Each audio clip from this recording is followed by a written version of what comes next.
Sports. We are the Fourth. We are Arizona.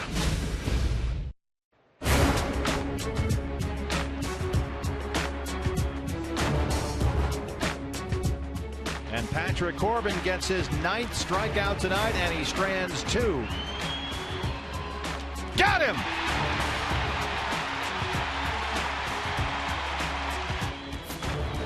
Center field, A.J. Pollock saves the day!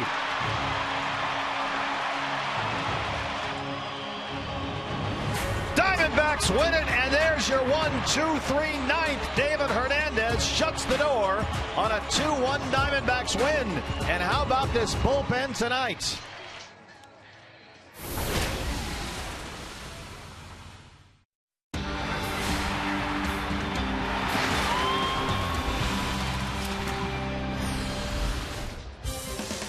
Monument Valley, this is where the National League West lead lives. Arizona, the Diamondbacks out in front of the LA Dodgers. Dodgers have already won today. Zach Greinke pitched a shutout.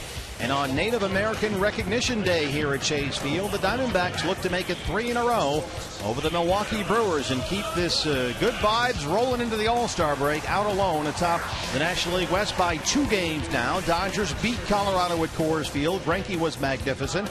Rockies dropped 5 back. Giants 6.5 off the pace in the Padres, bringing up the rear. Right now, the Diamondbacks are 5 over the 500. And good evening from Chase Field, and welcome to the broadcast. Steve Berthiaume, Bob Brenly along the way. Game 3 of this 4-game set against the Milwaukee Brewers. And BB, last night the Diamondbacks did it with pitching and defense, notably one spectacular play by A.J. Pollock. Pollock has probably made more game-saving plays than any other outfielder in baseball. Diving to his left, diving to his right, crashing into walls.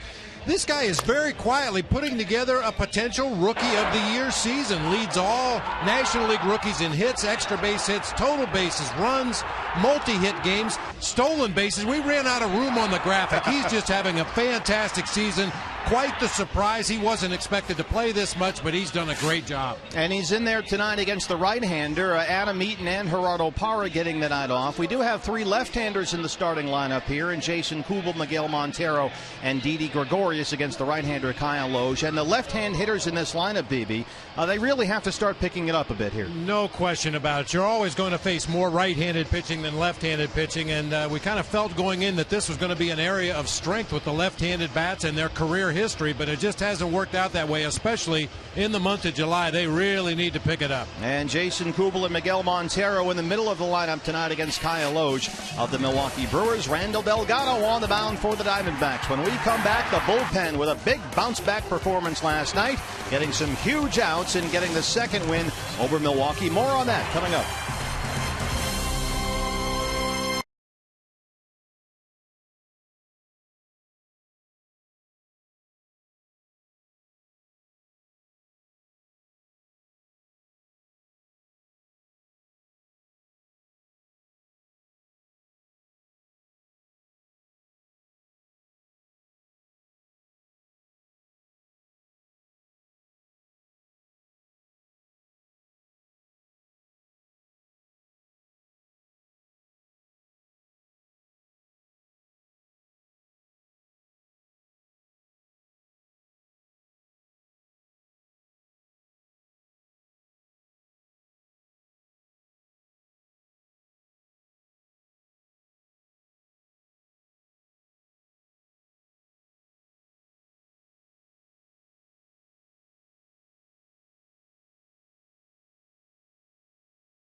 Brought to you in part by Ram Trucks, proud partner of the Arizona Diamondbacks. And by Gila River, another proud partner of the Arizona Diamondbacks. And welcome back, Diamondbacks baseball here on Fox Sports Arizona. Glad to have you with us at Chase Field here on this Saturday night. The Diamondbacks taking on the Milwaukee Brewers. Now, when the Diamondbacks were swept by the Dodgers, it was their 19th blown save of the season. Kirk Gibson upset and frustrated, but the last two nights, they've had two saves, 2 for 2 so far after the sweep by the Dodgers. Brad Ziegler with a save, and then last night David Hernandez was able to close it out. And so while it's been a very difficult first half of the season for the bullpen, it's our Geico quote of the game, David Hernandez, talking about the fact that he hopes the last couple of games are the start of something good. It's been frustrating for all of us. As bad as it's going, we're in first place. So, I feel like it really can't get any worse. So it's only one way to go, and hopefully tonight was a start.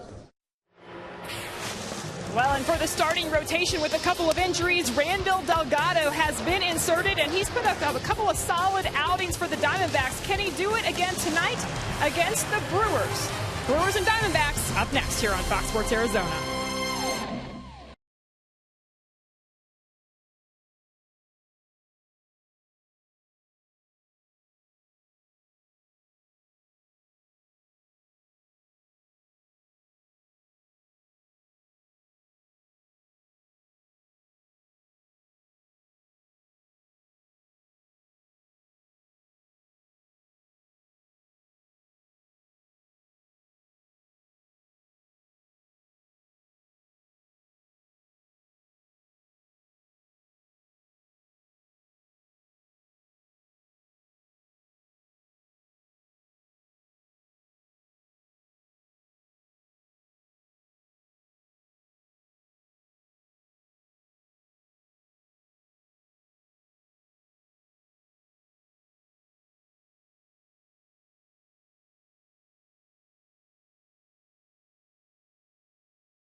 Arizona, the Diamondbacks look to make it 3 in a row over the Milwaukee Brewers and close out this first half on a winning note heading into the All-Star break. Ron Renicki's Brewers in here tonight facing Randall Delgado, and they are bringing up the rear in the National League Central, and this is the lineup that will face Delgado tonight for Milwaukee. A couple of ours All-Stars up there, Bob Bremer.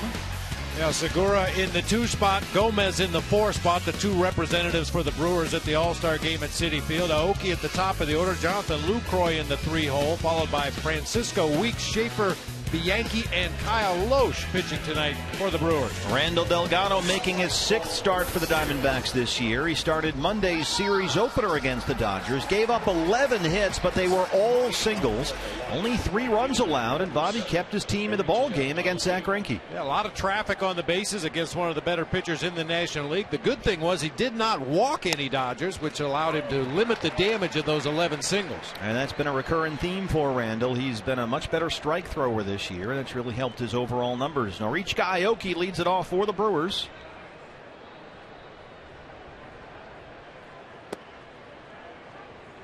Aoki at .296 and 4 home runs.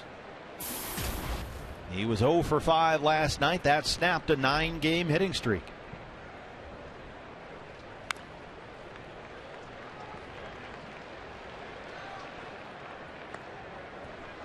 Good crowd tonight at Chase Field on a Saturday night in downtown Phoenix.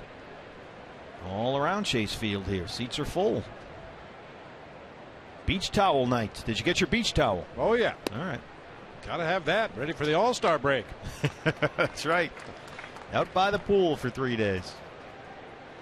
Ramtrucks.com pool area is packed.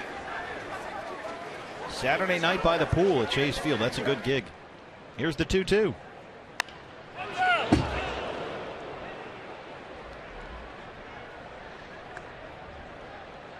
I don't know if you would exactly call what Aoki does hitting. What would you call it? It doesn't look like what you would expect a major league hitter to do in a batter's box, but he consistently gets the bat on the ball. He rarely strikes out. Right back to Delgado from the seat of his pants. One away. Another example right there. Just doesn't really finish his swing. Just gets the bat to the ball, makes contact, and then tries to outrun the play to first base. Yeah, he's only got 19 strikeouts in now 389 plate appearances. He finds a way to make contact. But when you look up the term slap hitter, he literally just seems to slap at the ball. Here's the all-star shortstop, Gene Segura.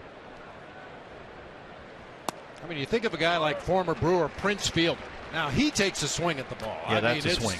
It's dramatic, and it's long, and he's got a huge follow-through. Aoki just stops at the point of contact. Well, Gene Segura is an excellent hitter. A pair of singles last night. He scored Milwaukee's only run. He sits safely in 7 of his last 9 games, leading the National League in hits. He's 4th in the league in batting average in there tonight at .321.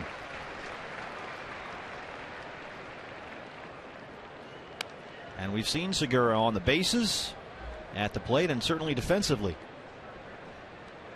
Not a lot to get excited about for Brewers fans this year, but this guy has certainly been one of them, only 23 years old, and headed to Citi Field for the All-Star game. That one is popped up. First base sign. Aaron Hill on the edge of the outfield grass. 2 up, 2 down against Randall Delgado. Defensively, the Diamondbacks look as such. Bob, it's a Kubel, Pollock, Ross outfield tonight. Very unusual not to see Parra in there somewhere. 2 days off in a row for Gerardo. It'll be Kubel, Pollock, Ross left to right. Prado, Gregorius, Hill, Goldschmidt third to first across the infield. Miguel Montero behind the plate for right-hander Randall Delgado. Yeah, both Adam Eaton and Gerardo Parra getting the day off against the right-hander. So it's Kubel, Pollock, and Ross left to right. Jonathan Lucroy. 272 on the year, 12 home runs. He's had a good series so far. He was on base 3 times last night, a walk, a single, and a double. And he homered in Thursday's series opener, his 12th of the year. Minor tweak to the lineup here, moving Lucroy up to the 3 spot, Gomez down to the 4 spot. Yeah, basically, Ron Renicky just trying to take advantage of Aoki and Segura getting on base so often, and Lucroy has been their hottest hitter. So wants to get him up to the plate ideally with a couple of guys on base. And there you go. Lucroy aboard with a clean single to left. We mentioned the injuries have certainly taken their toll on Milwaukee's lineup. Corey Hart has been out all year long with knee issues. Matt Gamble has been out. They're without Aramis Ramirez. He's got a bad left knee on the DL. And Ryan Braun, who's had a right thumb issue, is currently on the bereavement list. Well, we know Didi's got some good vertical leap, but even he can't get up there high enough to catch that one. Carlos Gomez, 298, 14 home runs.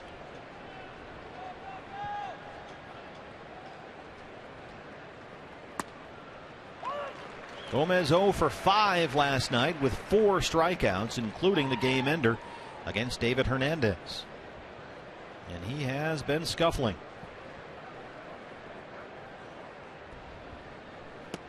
You saw those numbers a moment ago. Gomez had a home run here Thursday night, a solo shot. That home run is his only hit in his last 29 plate appearances. 4 strikeouts last night.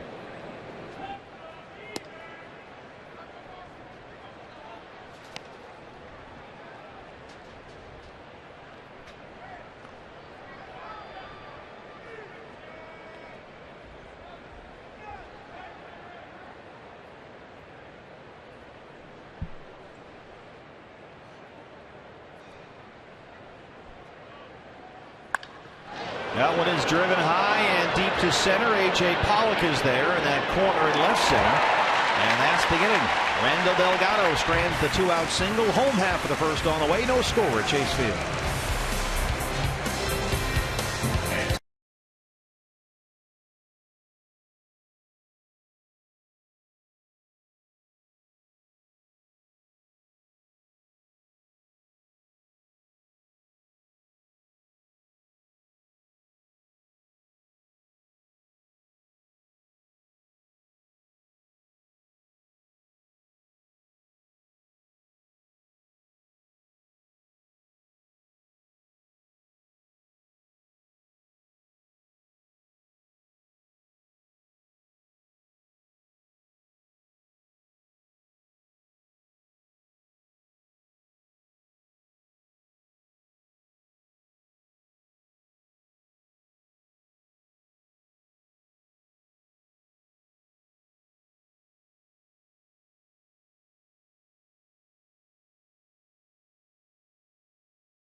Series. The Brewers have not scored in the first inning.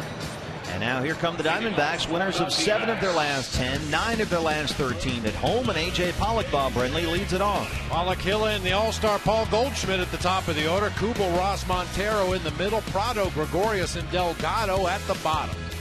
Kyle Loge looking to win his 3rd straight start. He is 5-6 this season, a 3.47 ERA. Excellent control, only 18 walks all year long, which is why his whip is just ahead of league average, despite the fact he's given up slightly more hits than innings pitched this year. Coming off his best year of his career with the St. Louis Cardinals in 2012, went 16-3 with a 2.86 ERA, finished 7th in the National League Cy Young Award voting. A.J. Pollock rolls that one to shortstop. The All-Star Gene Segura is there. 1 away. So raise your voice and jump for joy. Kyle Loge, a member of the Nomlaki tribe, one of 3 Native Americans pitching in the playing in the major leagues right now, along with Jacoby Ellsbury of the Red Sox and Jabba Chamberlain of the New York Yankees, here on Native American Recognition Night at Chase Field. Loesch is one of those guys that just has a great feel for pitching. He'll add and subtract depending on how you react as a hitter in that batter's box. Relies heavily on a 2-seam fastball and a hard slider. Has a good change, good curveball, but as I mentioned, he'll add and subtract on all of those pitches depending on how you approach him. The Nomlaki tribe is based in the Sacramento Valley, and it extends all the way up the North California coast. 0-2 to Aaron Hill, who's 0 for 7 in the series so far. Segura one more time, this time charging in. Very good arm, 2 down. Defensively, the Brewers look like this. Couple of all-stars out there. Segura at short and Gomez in center.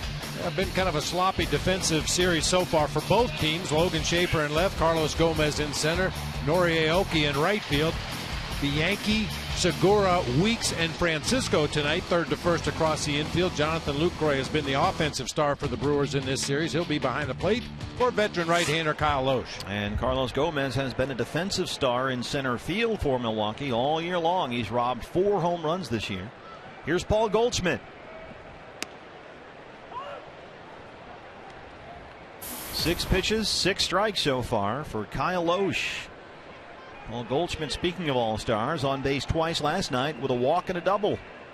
Also drove in a run with an RBI groundout. Loesch ahead immediately, 0-2. This guy does not mess around. He is a strike thrower. Only 18 walks all season long. Goldie, a 9-game hitting streak, batting .438 during that streak with 8 RBIs. Leading the National League. Ring him up, sit him down. A 1-2-3 first for Kyle Loge. An 8-pitch inning for the Brewers starter. We're through 1, no score at Chase Field.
Arizona sports fan to join Mallory and Danielle as the next Fox Sports Arizona girl. So log on to girls.foxsportsarizona.com and upload your photos and submit your video. And as you can see, the cameramen, search is always on for them. It's all right there, girls.foxsportsarizona.com, and help us find the next Fox Sports Arizona girl. You get to do a lot of cool stuff as a Fox Sports Arizona girl. Danielle accompanied a group from Fox over to Germany this winter when we took our trip over to Grafenwehr. Spring training for the troops. Juan Francisco against Randall Delgado. How about that 8-pitch bottom of the first for Kyle Loge? He's not messing around. Can't be much more efficient than that. He's on pace to throw a 72-pitch perfect game. All strikes. If the season ended today. 0-1. First start in this series for Juan Francisco. He has gone 2 for 2 so far as a pinch hitter. And he has been swinging a very hot bat for the Brew Crew lately. .344 in his last 20 games, including 5 home runs. Big swing and a miss there, 1-2. His OPS last 20 games is over 1,000.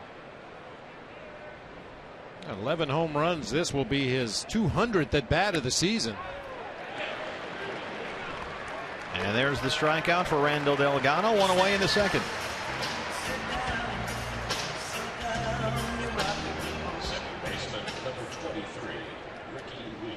Patrick Corbin getting ready to fly to Citi Field for the All-Star game. We will talk to Patrick during the third inning. This is a biggie for us. Yeah. We booked a good guest for you. So Patrick will join us from the dugout during the game in the top of the third. Adam Eaton next door getting a night off. Here's Ricky Weeks.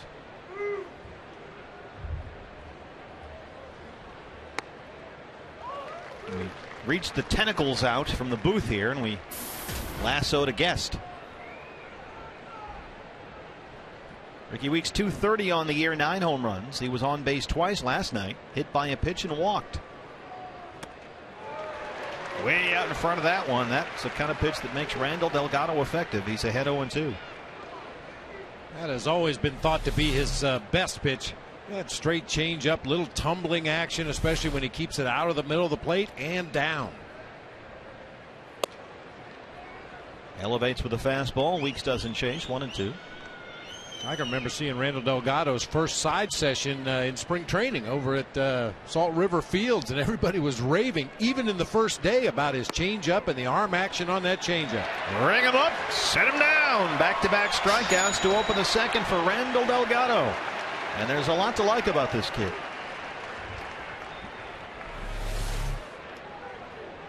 Left fielder, number 22, Logan. Pitching inside, that's a key. So it's key for all these young guys. We've seen Patrick Corbin do it so well. That one goes down and away. Both sides of the plate. We hear that a lot, BB. Logan Schaefer. I mean, unless you're Tom Glavine, it's pretty tough just to work one side of the plate and have any measure of success in the major leagues, because word gets around, the scouting reports get around, the videos get around, and all of a sudden hitters say, well, wait a minute. He never comes inside. I'm just going to lean out over the plate and shoot that ball to right field. And if you do come inside, does that then make it easier to spot something low and away like that and get that corner and get them looking like we just saw? Not only that, but it gives you a little more margin for error out there on the outside corner. If you prove to a hitter that you can command that fastball on both sides of the plate, they can't guess one direction or the other. They just have to react to what they see, and it gives you a little more leeway. We just saw Ian Kennedy always told that that's a key for Ian with his fastball changeup combination.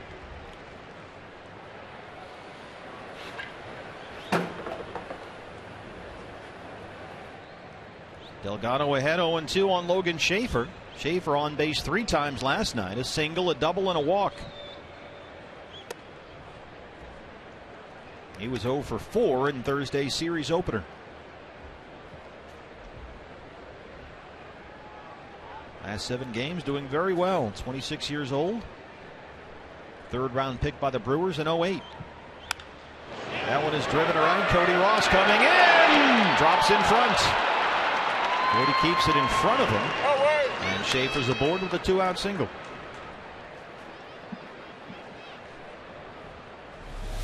Sounded like he may have hit it off the end of the bat just a little bit. Yeah, out toward the end of the bat, just kind of deadened that ball into shallow right field in front of Cody, who just smothers it, makes sure to keep it in front. Good start already for Randall Delgado. He's had 2 strike counts on 5 of the 7 hitters he's faced in this game.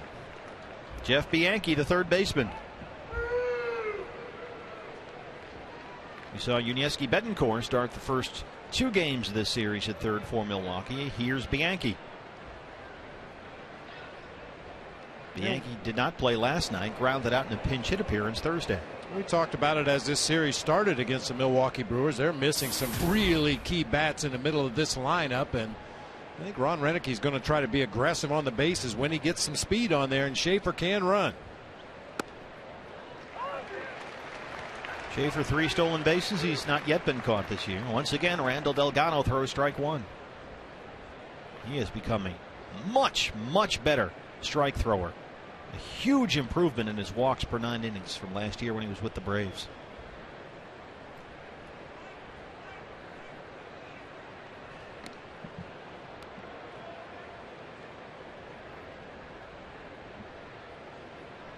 Randall Delgado, 6'3", 200, 23 years old. Just turned 23 this spring. And he has been very encouraging here over the last 5 starts.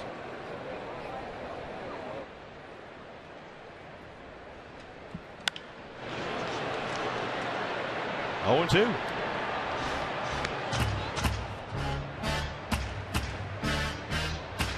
That slide step delivery that we talk about, and Diamondbacks pitchers use it extensively. Not only does it serve the purpose of holding that runner at first base, making sure he doesn't get a good jump towards second, but occasionally it'll cause that hitter to react funny in the batter's box. He sees you jumping at home plate quickly. Feels like he has to really speed up his bat. Right to Aaron Hill at second. It gets by him. And Schaefer, rounding second, lost his footing. Aaron with a pretty big divot out there in shallow center. This has been an issue with the grass here as the season wears on. Right over the head of Delgado. Ball was sinking as it got out there to Aaron Hill. Watch out, coming right back at you. Oof. So Schaefer to second, Bianchi aboard. Here's Kyle Loesch. 5 for 32 on the year. One down. One swing, one broken bat.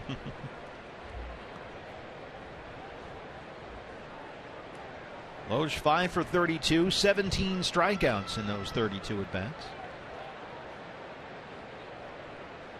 First pitch strike to 8 of 9 hitters. First time through the Brewers lineup. 8 times he's jumped ahead 0-1. Well, Delgado did make some mechanical adjustments earlier in the year, shortening up his throwing motion, and that has seemed to help him locate better. And location for Randall is key, both sides of the plate, and keep everything down.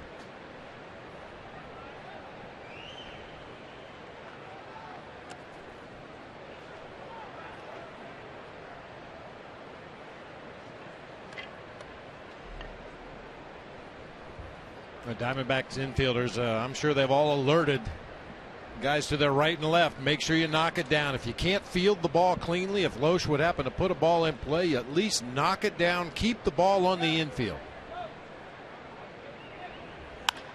Up the middle, Didi Gregorius. It gets through. Here comes Schaefer, and he will score. Bianchi into third, and Kyle Loesch has an RBI single. The Brewers take a 1-0 lead. It just did sneak through the middle of the infield. 3 straight singles, and it's a Milwaukee run. We've seen Didi dive for balls that he has no chance to make a play on. This is a ball you need to dive for. I just got done saying you have to keep the ball in the infield. Hold that runner at third base. That one sneaks through. Randall Delgado, this inning started off really well. He struck out Francisco, struck out Weeks looking. Then singles by Schaefer, Bianchi, and now Loesch have made it 1-0 Brewers. And here's the top of the order, Orichika Aoki. Tap back to the mound his first time up.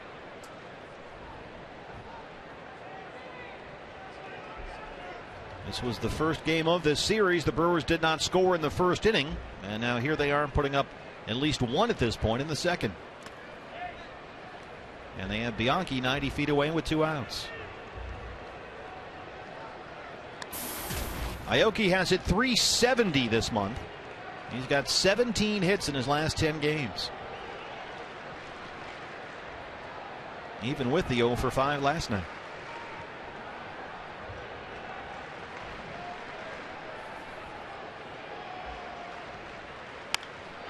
Roll to first.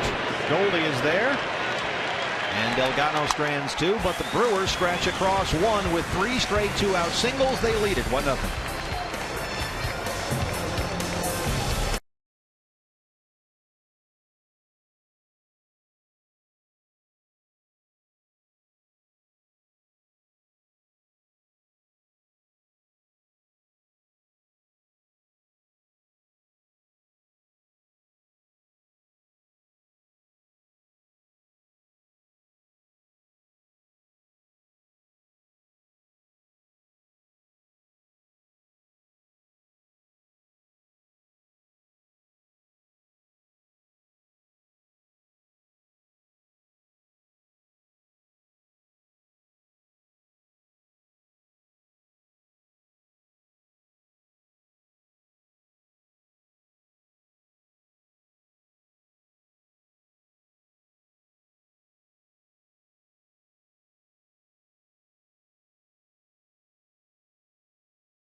Giveaway only a few weeks away, July 27th, before the D-backs game against the Padres. 20,000 fans get the Luchador mask, courtesy of Circle K and Univision Arizona. So call now for tickets, 602-462-4600, or log on to dvax.com/lucha. And modeling the Luchador mask up here in the booth with us is Dennis Lamb.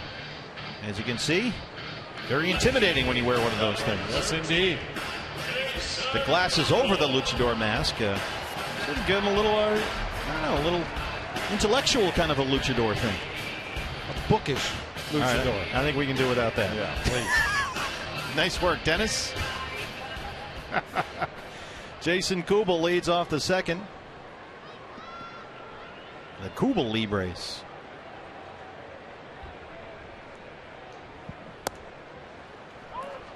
See, that's the thing. You give Dennis too much airtime, and he just goes off the rails. Yeah, create a monster over there. He'll have his own show. The Kubel shift is on, BB. Segura well behind, actually on the second base bag of a second, or the second base side of second. And Ricky Weeks on the edge of the grass in shallow right. Jason Kubel 1 for his last 16. And this is just his 6th start in the cleanup spot all year. And Bob, we talked about this in the open. Some of these left-hand hitters have to start picking up the pace a bit. You can't run. Made 5 hits Thursday, 4 hits last night. Popped straight up in the air, shallow center. Segura's there. Hey fans, every time a Diamondbacks player hits a home run this season, Fulton Homes will donate $150 to the Central Arizona Mountain Rescue Association. 4 straight retired by Kyle Loesch. Here's Cody Ross. Cody at 261, 5 home runs. He singled and scored a run in Friday's game.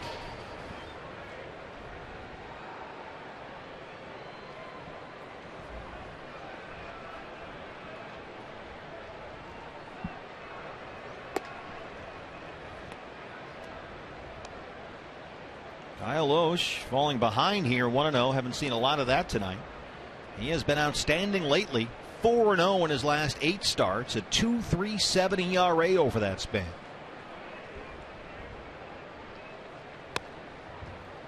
Loesch has won his last 2 starts. He was outstanding against the Nationals at Washington. That was July 3rd. 8 innings of 4 hit balls, 7 strikeouts.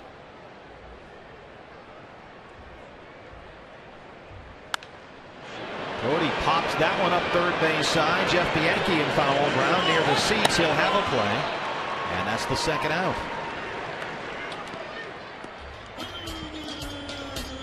Anytime the D-backs score 6 runs or more, Taco Bell is giving away 3 free tacos with the purchase of a large drink between 4 and 6 the following day at participating locations. Miguel Montero.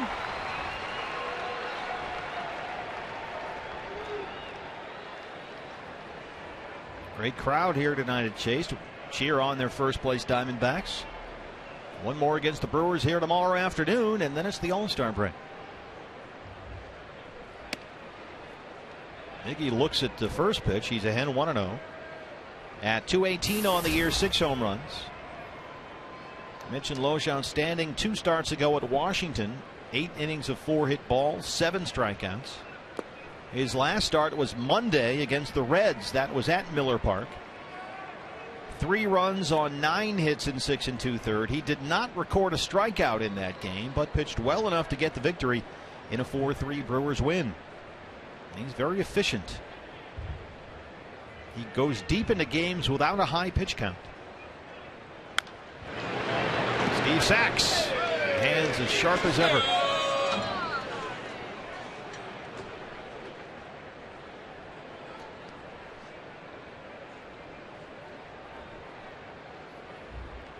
Five-time All-Star.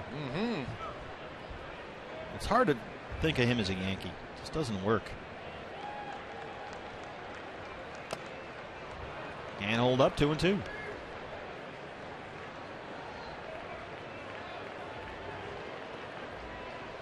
And again, we mentioned the left-handers have to step it up a bit. Jason Kubel has slumped lately. Miggy 0 for 3 last now. last night. He struck out 4 times in 6 at-bats in this series.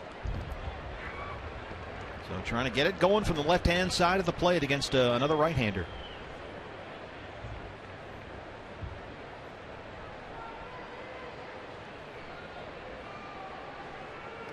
Well, the good news is Miggy is the first Diamondbacks hitter to see more than 3 pitches from Kyle Lohse in the ball game.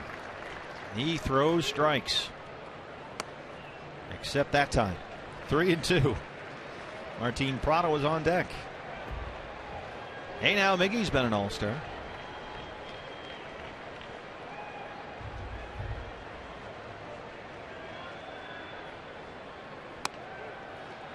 Hold on there. Chris Guccione rings him up. Second strikeout for Kyle Lohse. He's worked 2 hitless innings so far. CenturyLink, your link to what's next. Patrick Corbin joins us from the dugout when we come back.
Chase Field, no score, or pardon me, Brewers lead the Diamondbacks 1-0. I mean, usually when we see Patrick Corbin, the other team is scoreless. So I was thrown off there, and Patrick is joining us from the dugout right now. How are the All-Star Game travel plans going? Going pretty well. Don't really know what to expect, and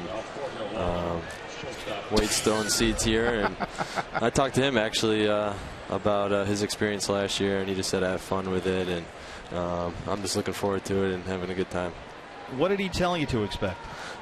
Just enjoy it and just try to meet all the guys there and have fun with them, and just looking forward to all the events going on, and don't take it for granted. You never know when you're going to be back. Now, Pat, I know, Pat, the plan was for the folks to come out here this week and then fly back together. Did that all come together? Yeah, they actually just landed back in Syracuse a couple hours ago, and they had a great time here, and no, that was their first time actually visiting Arizona, so I think they had a good time and got to see me throw twice, and they'll be heading down to the city tomorrow. Now, you're an all-star. You shouldn't have to take this abuse. Yeah, my foot's soaked right now. Jonathan Lucroy. I'm looking at the American League roster here, Patrick, and I figure you're going to come in to face Prince Fielder. No, that'd be great. To face any of those guys would be awesome, and I'm just looking to hopefully get in the game and pitch an inning or so, and just enjoy it and just have fun and see what happens. What was the moment like when you found out? Gibby called me in his office actually the day before they announced it, and said he got the news, and he said congrats, and it was awesome, and I called my parents and just to let them know, and I mean, I don't know really how else to put it in words, but hopefully have fun with it. I'm just glad Goldie and I get to have a chance to head down to New York City. Here's the 1-2 to Jonathan Lucroy. That one is rolled to third. Martin Prado is there, so 2 quick ground ball outs for Randall Delgado. Patrick, I get asked this question all the time, and see if you can summarize it here briefly for us. People ask me all the time, what has changed for Patrick Corbin this season? How has he gone from good, promising pitcher to 11-1 All-Star? What's changed for you? I just think the experience that I gained last year, taking into this year, just to be myself and go out there, throw strikes, trust in what you got, and Miggy does a great job behind the plate in allowing me to do that, so it makes things a lot easier. And I was just going up and down, learning the experiences between each level, and just figuring out how to get these big league hitters out, not giving them too much credit. Patrick, anybody in particular you're looking forward to meeting at the All-Star game, whether it's on your own team, the National League All-Stars, or the American League team? I don't know, just probably everybody. I don't know too many people in this league, and a lot of great ball players, obviously, and I'm just looking forward to it and just trying to meet as many people as I can, and bought some jerseys. Hopefully they can sign them for me. Yeah, I was going to ask you that. I know guys go to this event and then they carry all this stuff with them and they walk around. They sort of do their own autograph tour. You got plans for that? Yeah, I bought a couple jerseys. Hopefully get signed, and I'm sure my parents or whatever, they'll probably want something, but I'm just looking forward to it. Don't really know what to expect. I heard there's a lot of things lined up for us, so I'll probably be busy the whole week. And you better bring some gifts home for your teammates. I'm sure some of the guys that have been to All-Star games have warned you about that, but don't come home empty-handed. Yeah, me and Goldie got some shorts and some shirts already ordered for the guys, so hopefully they like that. Well, if you need crowd control, we can send the luchador with you. I mean, he's apparently not camera shy back there. No, he'll embarrass me with his shirt off. All right, we've got that situation under control.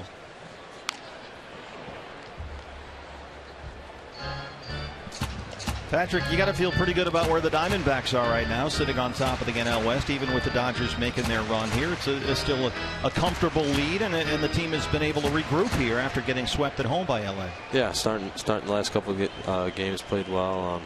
I don't think we played our best baseball this year, and I think that's a scary thing for other teams. I think we're starting to get some guys back, starting to get healthy, and starting to play together, and I still think we have our best baseball to come.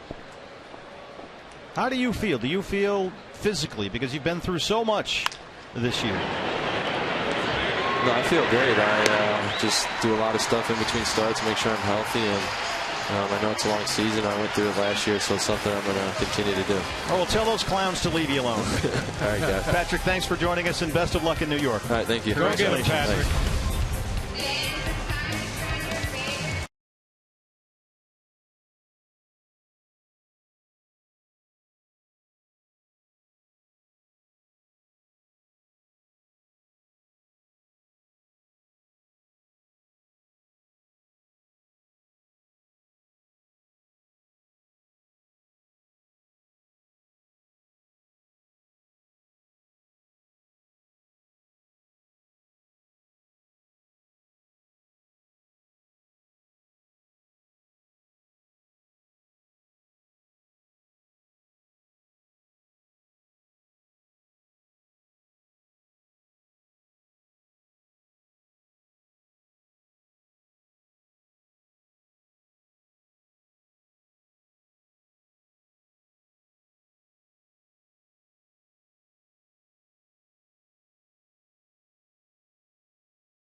Brewers lead the Diamondbacks 1-0 set for the home half of the third. And so far, Bob Brenly, the D-backs have not been able to even get a sniff against Kyle Loge. He's retired all 6 he's faced, 2 by strikeout. Boy, and just following his pattern throughout his career, he's been a strike thrower with some movement, keeps the ball out of the middle of the plate, and he's done that so far in the first 2 innings of this game.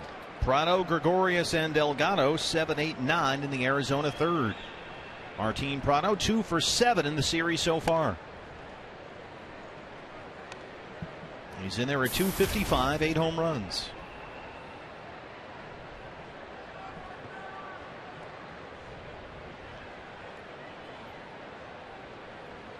Our thanks to Patrick Corbin and the Diamondbacks for helping us pull off that live in-game interview.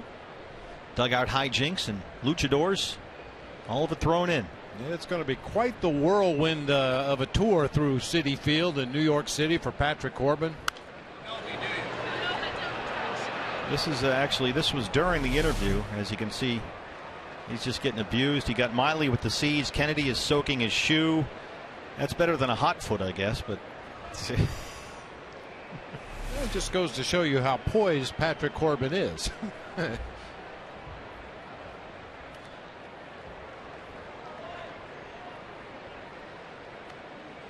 I'll tell you what, it's hard not to get excited when you go to your first All-Star game, or in the case of some of us, your only All-Star game. You walk into that clubhouse, and for me, it was at Candlestick Park, so it was our home clubhouse. Oh, nice. It was, the same locker room I walked into every day, but the nameplates were a little different. You look around that room and you see guys that you've been battling against all throughout the first half of the season. Some of the guys that you grew up rooting for. Segura. Quite an experience. Kyle Loge has retired all 7 he's faced. Here's Didi Gregorius.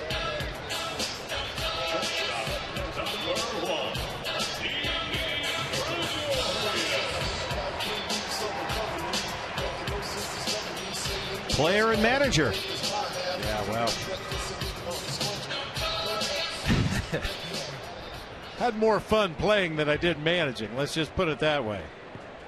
In Milwaukee, right? That game was? Yeah. Coincidentally, not ironically. Here's Didi. On the '84 All-Star game, when I was there as a player, we were all gathered in the clubhouse, and Paul Owen from the Philadelphia Phillies was the manager that year, and introduced his coaching staff, including third base coach Tommy Lasorda. Tommy, you want to get up and say a few words to the players. So Tommy climbed up on a picnic table that was in the middle of the clubhouse and said, all right, guys, here's the signs we're going to use for the All-Star game. And Goose Gotcha said, sit down, Tommy. We all know your signs already.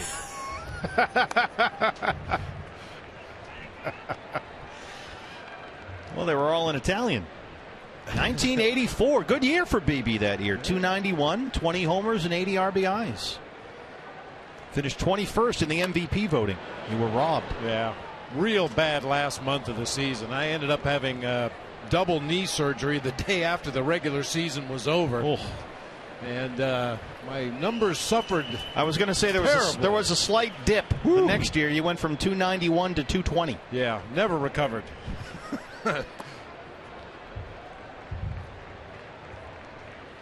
Well, Trammell, he made a few appearances at All-Star games. Probably could have been in a lot more. And he should be a Hall of Famer. 2-2 to Didi.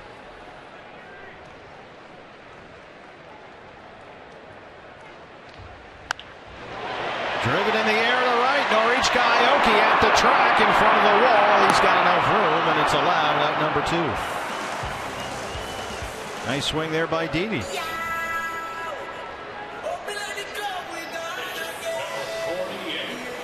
We've talked about Aoki throughout this series. If you hit it over his head, it's probably going to leave the ballpark because he plays as deep as any right fielder in baseball.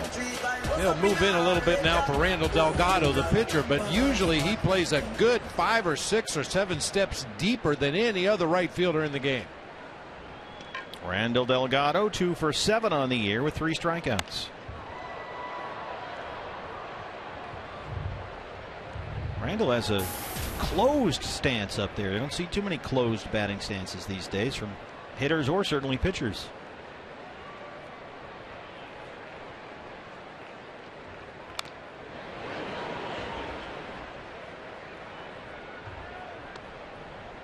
Reminds me of George Hendrick back in the day. George Hendrick used to hit out of an exaggerated closed stance, stood way off the plate, trying to bait you into hitting that outside corner, and then he'd just dive out there and drive it into right field.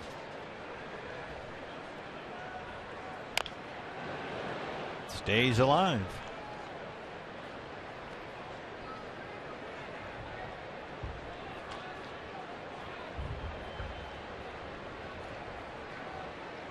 Kyle Loesch doesn't throw terribly hard. He's got a fastball that averages right at 90 miles an hour.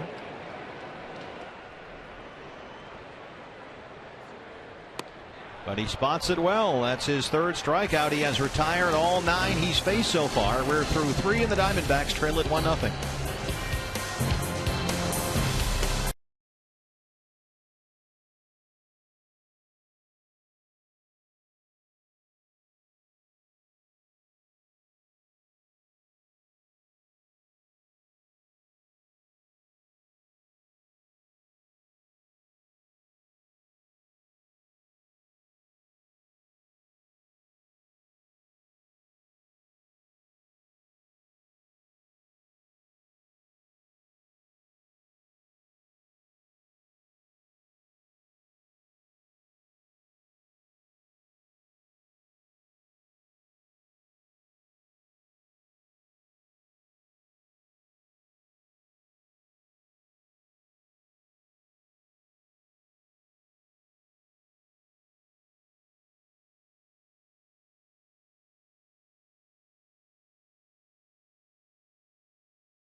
Back at Chase Field, All-Star game coming up on Fox.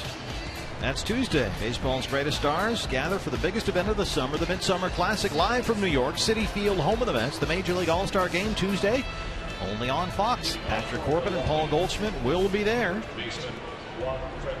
Kyle Loesch pitching like an All-Star. He has set down all 9 Diamondbacks he's faced. And he's got a 1-0 lead as we start the top of the 4th. Juan Francisco, Ricky Weeks, and Logan Schaefer against Randall Delgado. He's given up 4 hits, all singles.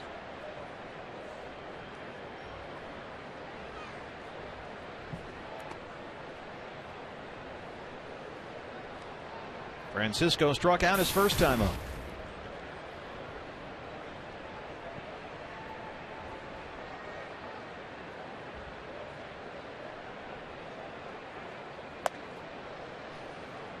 Randall Delgado's issue before coming to the Diamondbacks was command. He'd shown a frequent walk rate in both the minors and the big league level.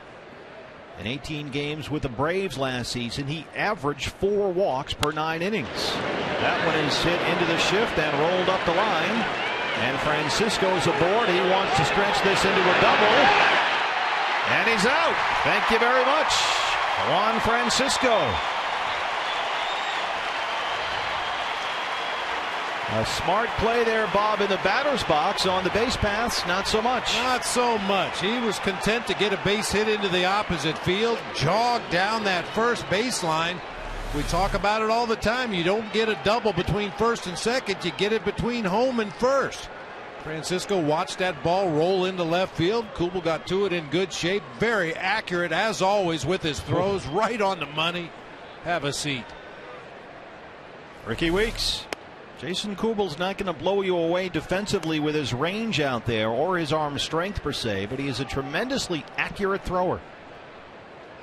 And we just saw another example of that. Ricky Weeks struck out looking his first time, 0 for 1. Mentioned last year, Randall Delgado was averaging 4 walks per 9 innings. That was with the Braves. He's done an excellent job cutting down on the walks this year with the Diamondbacks. He's now had 3 starts without issuing any bases on balls, and another one he walked only 1.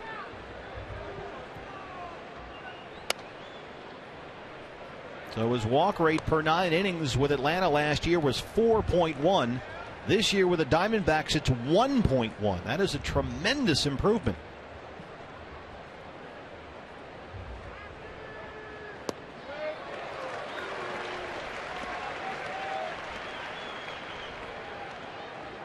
And has no fear of throwing that straight changeup when he's behind in the count. 1-0, 2-1, 3-1, occasionally on full counts. Give you that full arm straight changeup and get a lot of big hitters way out in front. He rings up Ricky Weeks for the 2nd time tonight. That's his 3rd strikeout.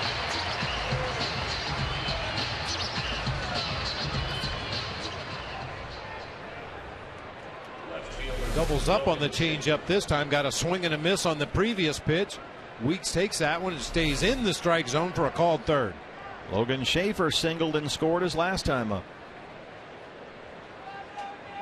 Kirk Gibson has said Miguel Montero talked to Delgado a lot about relaxing out there and trusting his stuff. We always hear that expression. And Miggy has told Delgado, let your stuff breathe. Let the ball go. Trust it. Let it do what it's going to do. And it's worked for him. And Montero says Delgado has opened some eyes around there with a good arm, good secondary stuff, that improved breaking ball.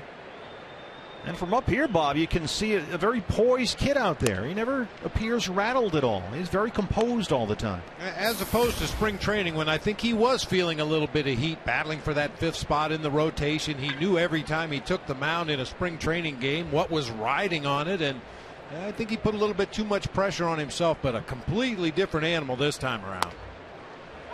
And that's what we talked about, spotting that fastball. Excellent location on that pitch right there to jump ahead 1-2. And now he's in control in the at-bat.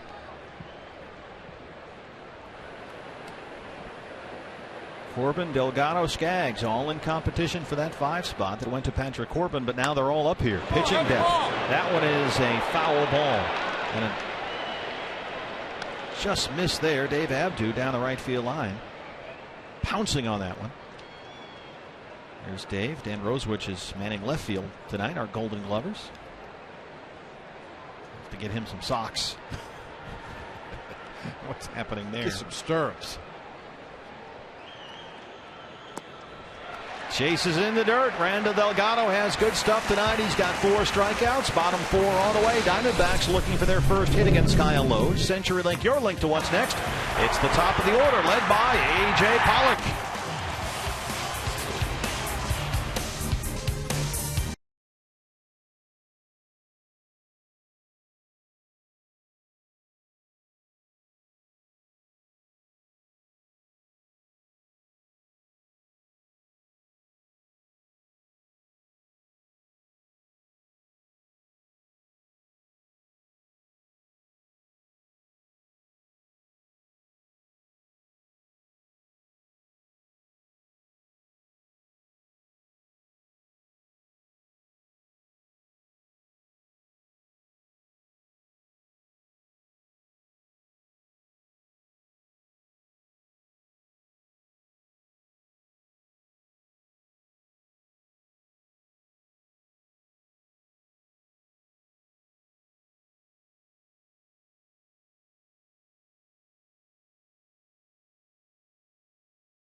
The NL MVP award. Just put hashtag FSAZ in front of either Alvarez, Goldschmidt, Molina, or Votto. And tweet your vote at Fox Sports Arizona. I think this one is pretty obvious. Pretty easy, yeah. Value to your team. A lot of writers, rightly or wrongly, vote that way. They factor that into the equation some more so than others, but I think based on what the Pirates have and what the Reds have and what the Cardinals have in terms of which guy on that list is most valuable to his ball club, I think Paul Goldschmidt is way out ahead of the other candidates in terms of that category. Pollock, Hill, and Goldie here in the fourth against Kyle Loge, who has retired all 9 he's faced. He's got 2 strikeouts.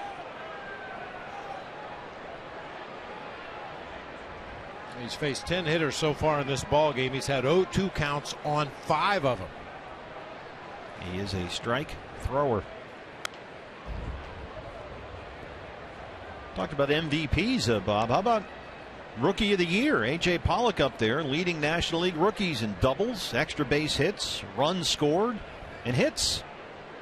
Stolen bases. Yeah, he's doing it all. And stealing base hits from opposing teams. 0 for 4 last night, but still managed to make the play of the game.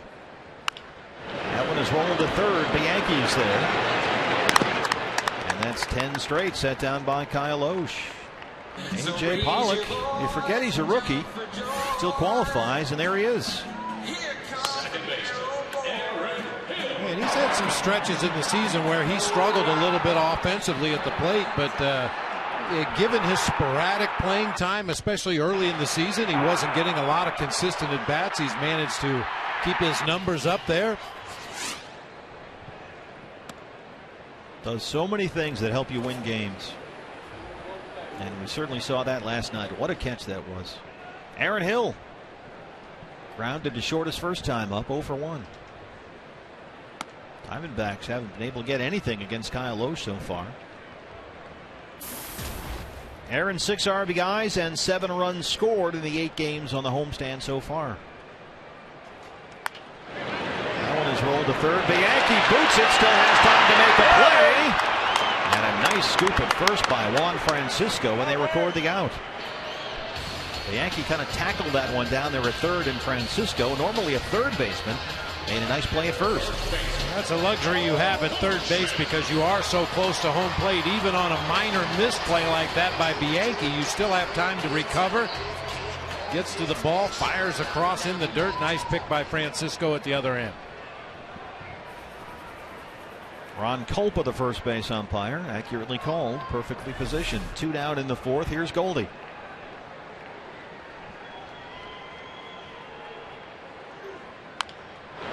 Bianchi one more time. High chopper right to him. Strong throw, and it's a 1-2-3-4 for Kyle Loge. He has set down all 12 he's faced. Through 4, it's 1-0 Milwaukee.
Talkers at Window Rock, Arizona, KTNN, which broadcasts from Window Rock.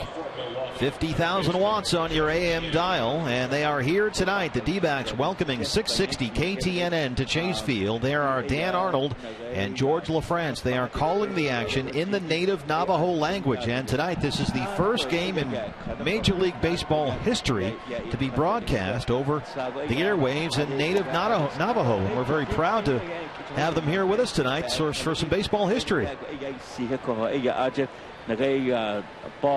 Ball chega que se stoto de ko de gade ga chos panada ato de ko aje binha ki ega de gade ya chena de ga chos is na ye go na de sta ko na sta ti do ana ke biga ko ega chos is so ega aje ne ji khale na gay it zogi billahon ega hat al so ega to il ne da de ko. Dan Arnold and George LaFrance, KTNN, 50,000 watts out of Window Rock, Arizona, broadcasting the first ever Major League game in the native Navajo language. So congratulations to those gentlemen, and thanks for being here. It's a great moment for the D-backs organization. Absolutely. Bianchi flies out, one away.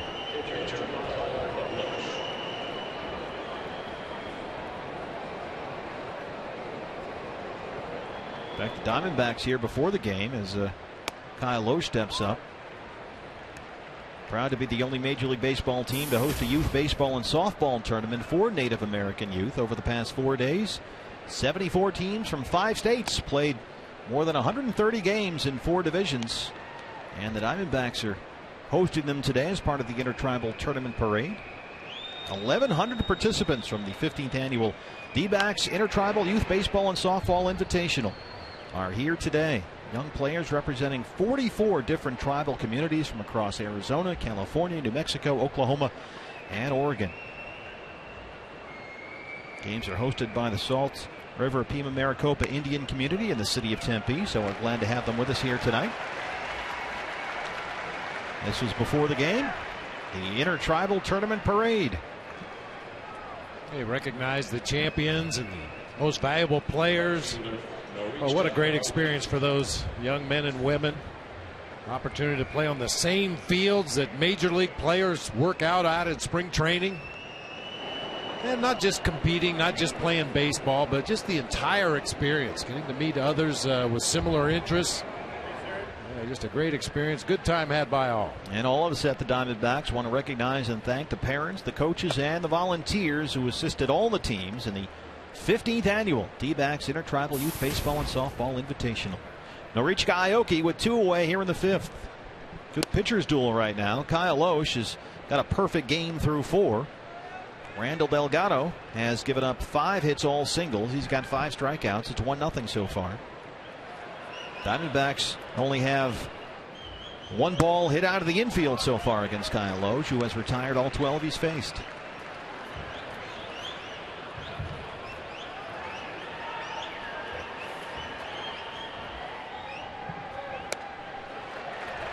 Boy, Aoki can take some just horrifically bad swings.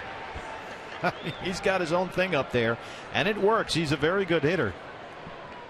And he almost always makes contact, but when he doesn't.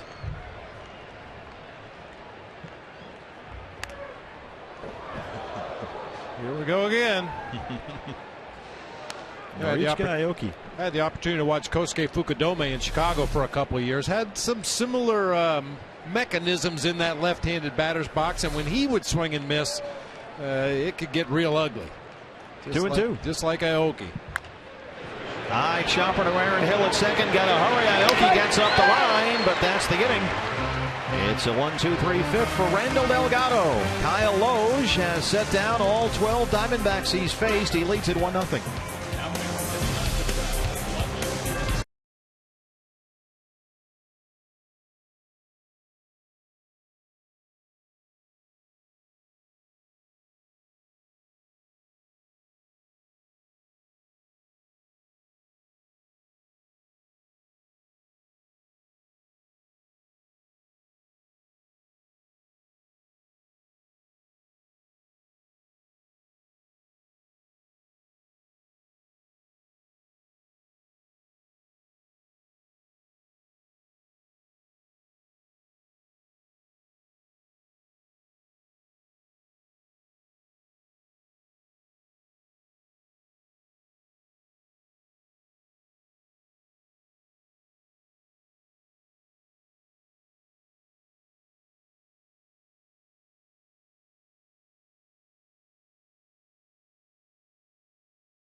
Hey, D-backs fans, Pepsi and the Diamondbacks are offering a chance to catch a game from the RamTrucks.com pool. Just look for specially marked packages of Pepsi 12-ounce cans for your chance to find the limited edition D-backs can. Pepsi, live for now. Jason Kubel leads it off. Diamondbacks have only hit one ball out of the infield so far against Kyle Loge. That was Didi Gregorius' fly ball deep to right. In the third, he has sent down all 12 he's faced. He's got 3 strikeouts. Jason Kubel popped up to short his first time up.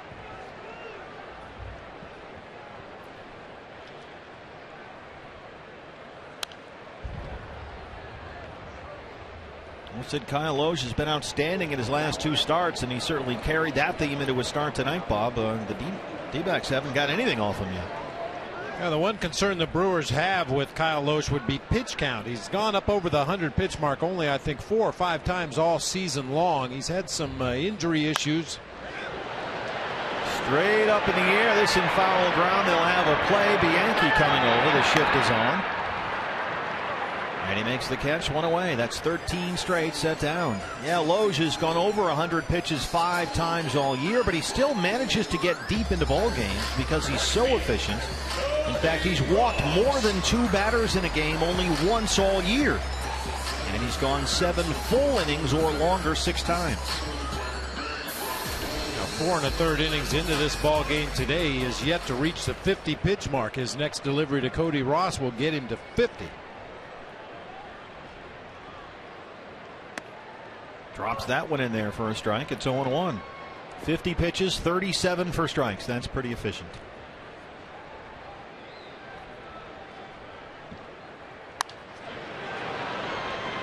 Kyle Loge with the Brewers on a 3-year, $33 million free agent contract that was signed in the final week of March. He was in free agent limbo all spring and kept ready while working out on his own at home in Scottsdale. And Loge did everything he could think of to get ready, including pitching simulated games at GCU and Scottsdale Community College. No one wanted to sign him because of the unusual situation in which he found himself. If you signed Kyle Loge this offseason, you had to forfeit your first-round pick, and the Brewers did that. They were desperate for pitching, and they forfeited the 17th overall selection in the draft as compensation for signing Kyle Loge. They also lost draft pool money associated with that pick, which added up to about $2 million to sign their other guys. And this is a team trying to rebuild here. Their system is almost void. There's very little there. And yet they were willing to give up a first-round pick to bring in Kyle Loge.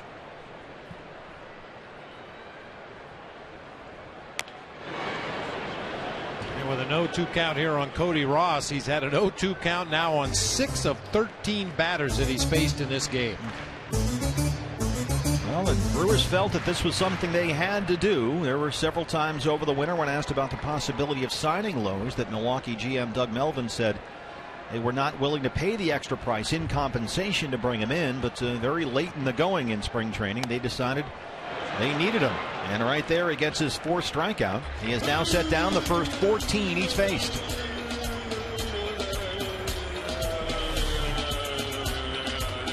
Trailing fastball started on the inside corner. Looked like a very hittable pitch, but Cody Ross tried to check at the very end as that ball slid off the inside corner.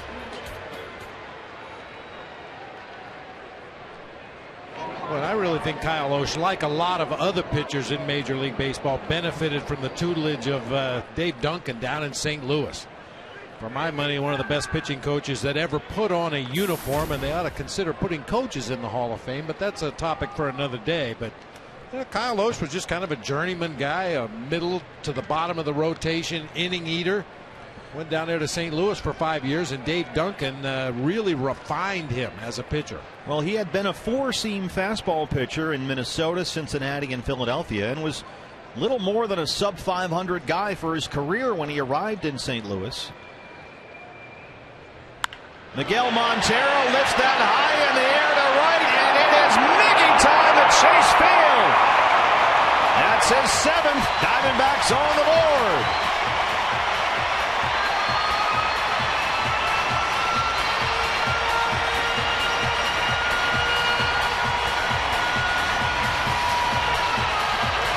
That's a Fulton home run. Another $150 goes to Central Arizona Mountain Rescue. Miguel Montero, number 7 on the year. And that's the Diamondbacks' first hit against Kyle Loesch. Well, talk about a no-doubter. Change up that caught way too much of the strike zone for Kyle Loesch's liking, and Miguel Montero absolutely crushed it. And Bob, we said at the open and throughout the early portions of this ball game, the left-hand hitters for the Diamondbacks have to start picking up the pace a little bit. Guys like Kubel and Montero and Gregorius, and right there on cue, Miguel Montero answers the bell. Yeah, great sign, great sign. Martin Prado.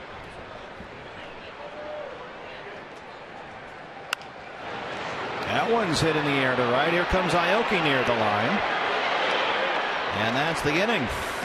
But it was 14 up, 14 down until Miguel Montero with 2 outs in the 5th. It's his 7th of the season. And the Diamondbacks have tied it at 1 after 5.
Well, we know what he is doing for the All-Star break. He has his family in town. Jody Jackson here with the Gregorius family. Dad, Mom, his brother Johnny.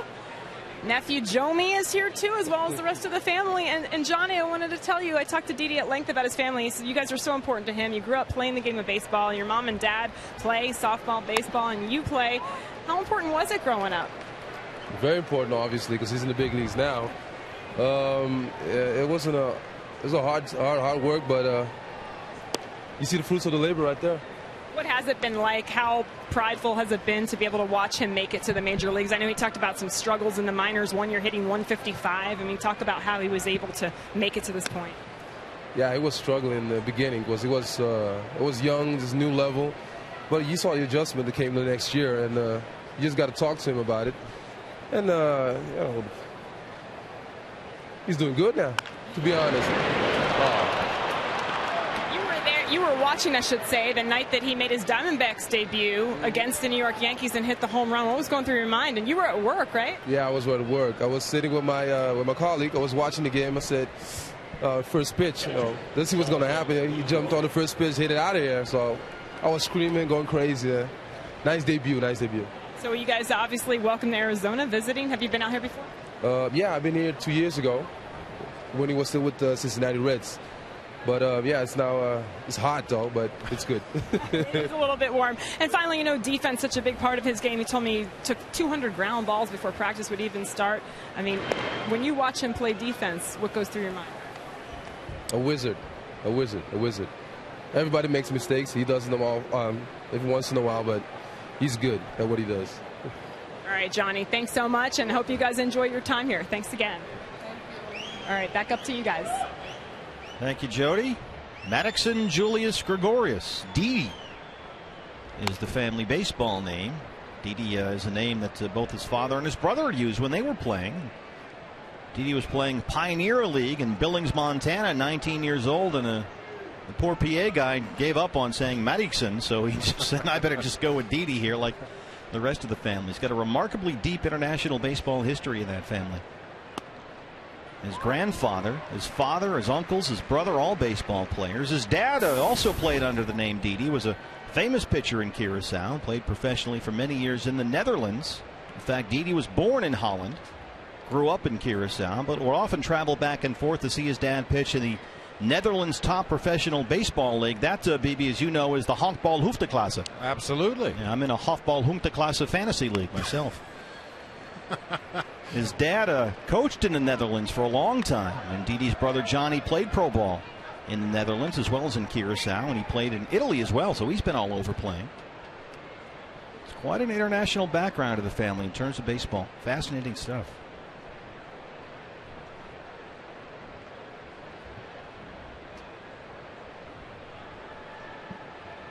Segura's aboard with a leadoff single, 1-2 to Lucroy.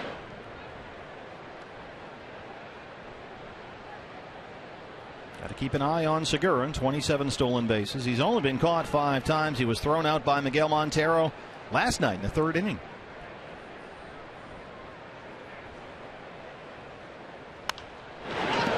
Look out, Ed Cedar. He's had to duck a few line drives in this series. That's why they wear the helmets right there.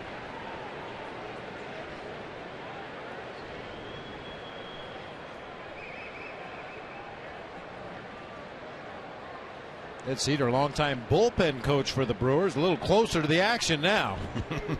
Maybe too close. 1-2.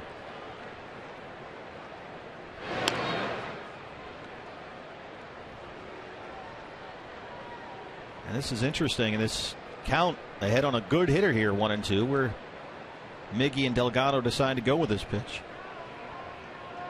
knowing that Segura with good speed is at first. How about that, Bob? If a guy's got a put-away pitch that's an off-speed pitch like a changeup, that works so well for him like Randall has here, but you have good speed at first, would you maybe stay away from throwing that changeup here, not to give Segura an added edge and trying to steal a base? I think you have to do whatever you can to get the hitter out. I think that's every pitcher and catcher's primary concern, is making a good pitch to the guy that can do the damage right now. There's the fastball. I mean, the good thing is that Randall Delgado jumped ahead in the count here. That gives Kirk Gibson the option of pitching out if he thinks Segura might be on the move over there at first base. You jump ahead in the count, 0-2, 1-2. It gives you a couple pitches to play with in the at-bat if you think they're going to be running. If you fall behind in the count, that pretty much takes the pitch out of the equation.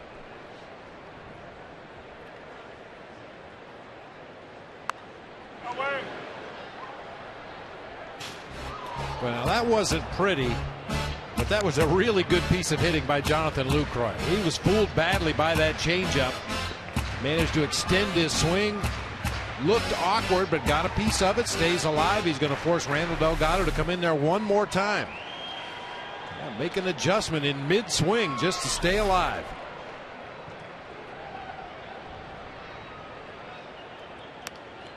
Did it again. Went down and chased another changeup. And Lucroy's a good hitter. He's 1 for 2 so far with a single. He's now hit safely in 9 of his last 10 games, including 4 home runs. 8th pitch of the at-bat on the way. Diamondbacks have been out hit here 6-1. They're one. Miguel Montero's solo shot with 2 outs in the 5th, his 7th of the year, after Kyle Loge had set down the first 14 he faced.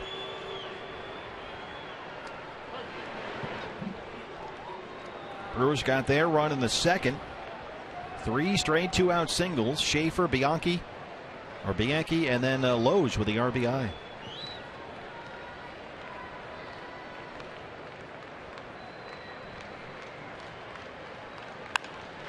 Driven to the gap in left center. Kugel giving chase. Watching, and that one is out of here. Jonathan Lucroy. That's his 13th home run of the season, his 2nd home run in this series, and the Brewers take a 3-1 lead.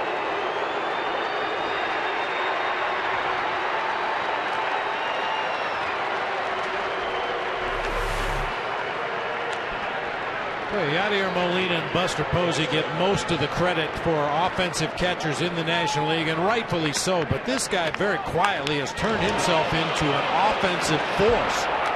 And Ron Renicky has to be loving it with Aramis Ramirez out, Corey Hart out, Ryan Braun out, Jonathan Lucroy picking up the slack for the Brewers offense. 7th home run given up by Randall Delgado this year, and that is one thing he needs to watch out for. It's a weakness in his game at this point. When he gets his stuff up and doesn't keep it down, he can give up some home runs. Carlos Gomez is 0 for 2. 8-pitch at bat for Jonathan Lucroy. Fouled off 5 pitches on a 1-2 count. Some of them very awkward swings, but that's why you do that. Just try to stay alive and hope that that opposing pitcher makes some kind of mistake you can put a good swing on.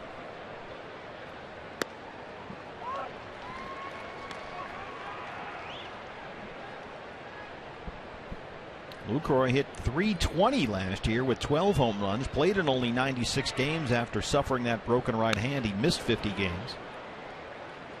And there's no telling what kind of numbers he might have put up last year if his wife hadn't dropped a suitcase on his hand. Came back from the injury and hit .299, but he was hitting .345 at the time of the accident.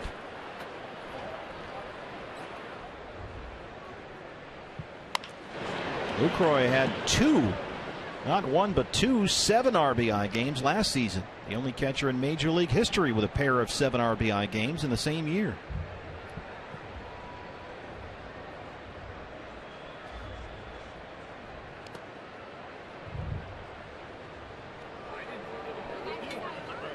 How about the Fridays Front Row Sports Grill up there just behind Jason Kubel in left field? Cheers. Heads up when Goldie comes up. Yeah, absolutely. He may drop a home run ball on your cheeseburger. Phone is ringing. Yeah, pitch count creeping up there, getting close to 100 here in the 6th inning for Randall Delgado. Looks like they want Tony Sipp. So a single, a home run, and now a walk to lead off the 6th. Delgado at 97 pitches, 66 for strikes. Here comes Charles Nagy.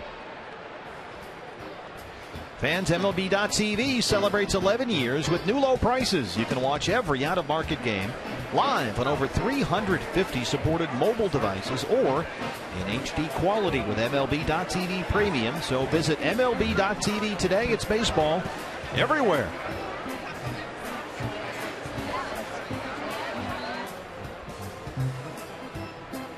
Charles Nagy's an all-star.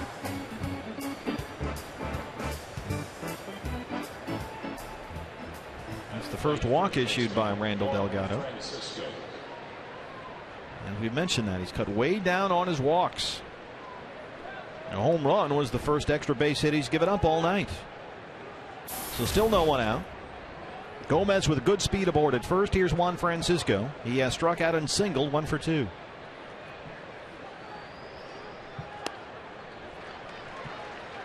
Gomez with 21 stolen bases on the year. He's been caught only 3 times, and he can run like a deer out there. Ron Renicky says Gomez can accelerate as fast as anybody he's ever seen. Explosive speed. Fought it off the other way. That's going to drop in front of Kubel, and Gomez will stop at second base. A smart play with the ball ahead of him like that. And now the Brewers have already 2 runs in the inning. First and second, and still no one out. That's their 3rd hit in this inning. All 4 in the 6th have reached for Milwaukee. Both hits in this game have beaten the shift for Francisco. You may remember in his last at bat, he got a ground ball through the left side. Jogged down the first baseline, tried to stretch it into a double. Kubel threw him out at second base. That time dunked it in front of Jason. And keep an eye on Gomez at second base. He's had 3 attempts stealing third this year, been successful all 3 times. Ricky Weeks has twice been called out on strikes. Segura single, Lucroy homered. Gomez walked, now Francisco singled. Still no outs in the 6th.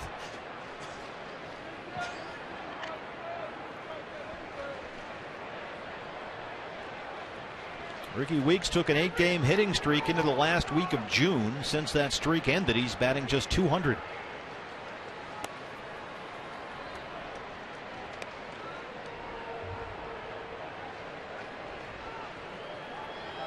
not a list you want to be on.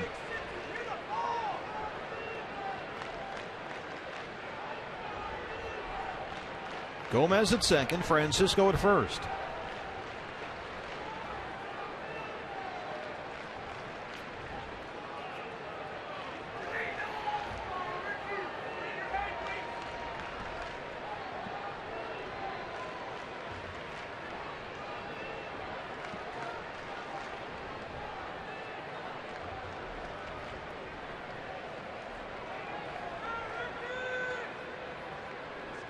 Yeah, some communication problems here between Delgado and Montero. Didi Gregorius will join the conversation on the mound just in case they change the signs. The middle infielders want to know what sequence that Delgado and Montero are going to be using so they can get a little bit of an edge when that pitch is delivered.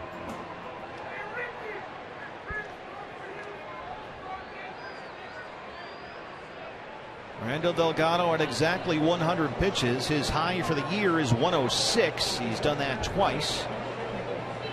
June 28th at Atlanta, and then 2 starts ago at Citi Field in New York when he outpitched Matt Harvey. He threw 91 pitches in his last start. That was against the Dodgers on Monday. Now at 101. 68 for strikes.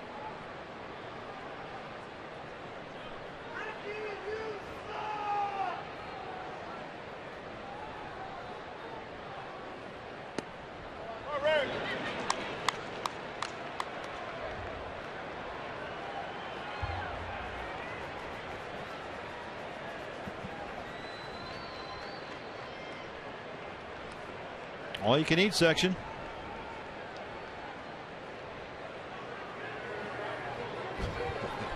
The kid looked a little suspicious of our camera guy up there. She's like, really? You're going to catch me eating on TV? Roll to Didi. Can they turn 2 here?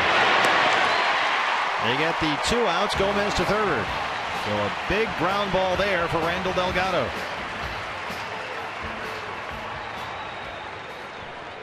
10th time this season Ricky Weeks has grounded into a double play. He hits the ball so hard most of the time. If he hits it at a defender, it's almost always an easy double play.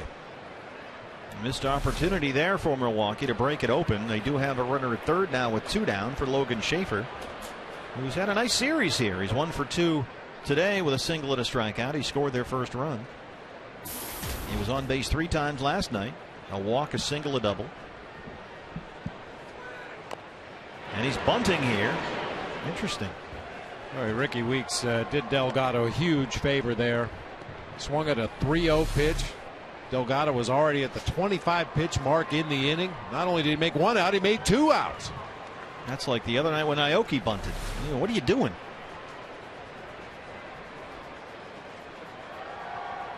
Brewers at 37 and 55, 19 games back of the Pirates in the NL Central. They're in last place. And they have a run differential of -68, which means they've given up 68 more runs than they've scored. Comparatively speaking, the Cardinals in that same division, their run differential is +123.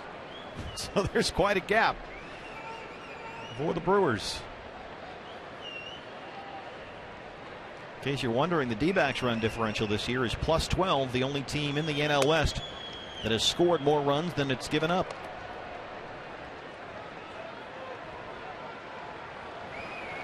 Well, we've talked about the big bats missing from this Brewers lineup, and even throughout the early part of the season, Ramos Ramirez has only played in 54 games. Ryan Braun 58 games.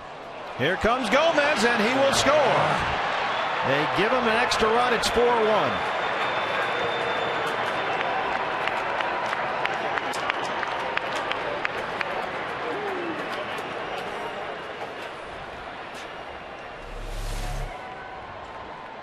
It has to be a pass ball. Miggy just missed it. He just whiffed. That is a pass ball. So it's turned into a 3-run 6th here for Milwaukee, and a 2-2 count on Logan Schaefer with no one on. Goldie, and that ends the inning. But the Brewers get a single, a home run, a walk, a single, and a pass ball to score 3 runs and take a 4-1 lead.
Anywhere else, there is Jack McCurdy busily working on his piece. Pac-12 football impact players. Coyotes continue their offseason antics and post-game analysis and reaction from the Diamondbacks and Brewers. All there for you and much more at FoxSportsArizona.com. Didi Gregorius leads it off against Kyle Loge, who suddenly has a 4-1 lead. Diamondbacks still with only 1 hit. Miguel Montero solo shot in the 5th. Loge had a perfect game through 4 2/3 until the Miggy home run. And that's been all the offense so far for the D-backs. Gregorius, the pitcher spot, and Pollock 8, 9, and 1 here in the 6th. Will Harris is throwing for the Diamondbacks. He, of course, got that enormous strikeout last night to strand the bases loaded in a 1-run ball game.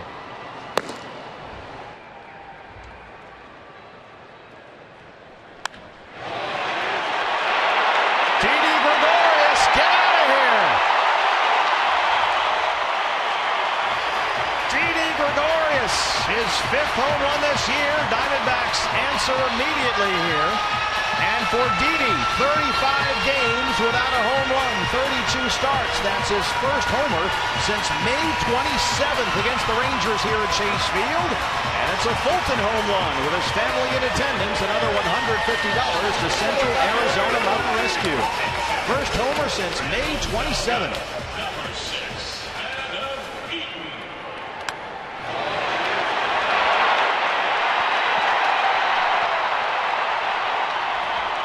And Bob, we talked about the left-hand hitters. Well, so far they've delivered. Montero a homer and Gregorius a home run. Boy, and that was a textbook at bat for Didi to get the count in your favor. He took a first pitch curveball for a ball, took a changeup for a ball, sat on fastball, got it on the middle part of the plate, and absolutely ripped it out of here to right field. Well, this is something that is kind of a chink in Kyle Loge's armor. He's given up 16 home runs on the year. And now he's given up 18. Only 2 Diamondbacks hits are home runs. Montero his 7th and Didi his 5th. And that'll get Didi going.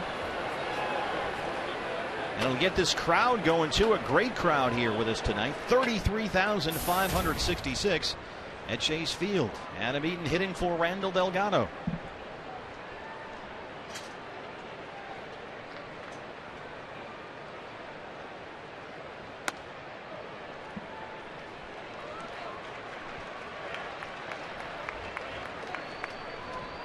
And homer for Didi, snapped a 4 for 29 skid. Be nice to get a base runner here.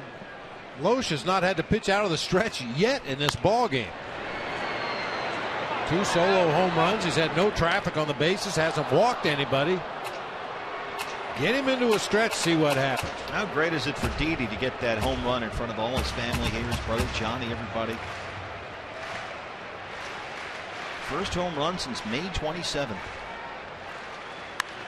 Adam Eaton lifts that one to center field. Carlos Gomez backing up. He's in front of the track. And that's the first out.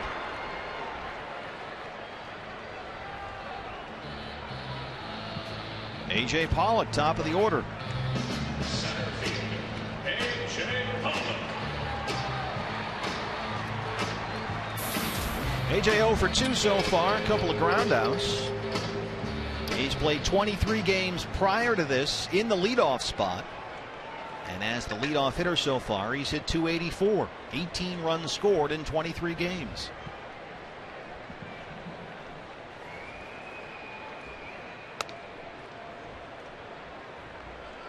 Good to see Didi just with that pull power that he showed when he first came up, Bob. Everything was down that right field line, bat speed.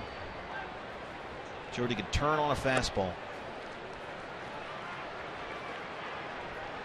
Yeah, Loesch laboring a little bit with his command. I mean, by Kyle Loesch standard, he's laboring with his command. He's fallen behind 2-0 here to A.J. Pollock after falling behind 2-0 to Didi Gregorius before that home run to right field. Well, you were talking about Dave Duncan earlier, and you know when Loesch was with the Twins and the Reds and the Phillies, he was barely a 500 pitcher, but he got to St. Louis, and Dave Duncan told him, "You're going to throw 2 seamers, and you're going to get used to it." And he did, and it really changed who he is as a pitcher. Well, we had a bird flew right in front of home plate just as that pitch was being delivered. Yeah, I mean, you've seen that in San Francisco and at Wrigley Field with the Seagulls, but that's something else. Look out! Watch out. Shades of Randy Johnson in 2001 down at Tucson Electric Park. The bird didn't fare quite so well that day. Loesch got the strike there. You don't know how lucky you are. I'll tell you what, if he had hit the bird, that would have been the highlight of the century.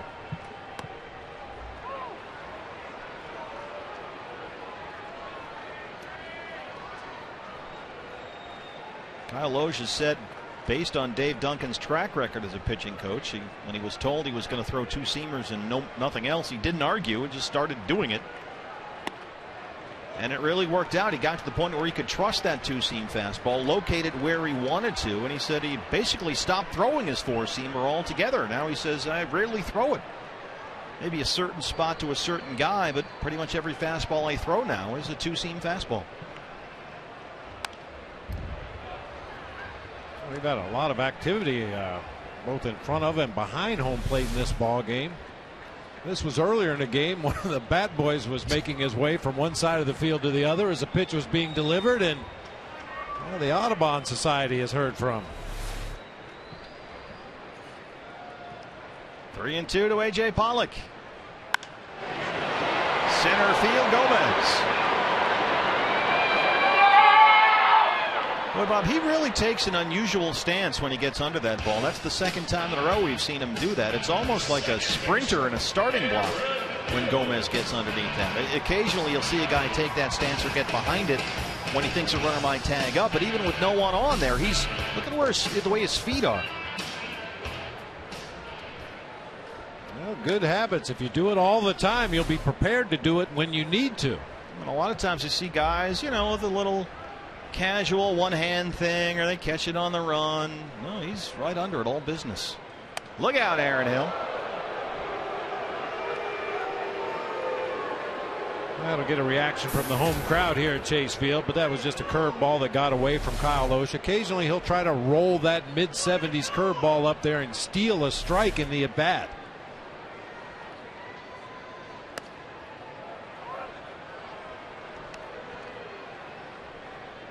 Aaron hitting .273 since his return from the DL, including 7 doubles and 2 home runs. He's behind 1-2. Did not like the call there by Chris Guccione.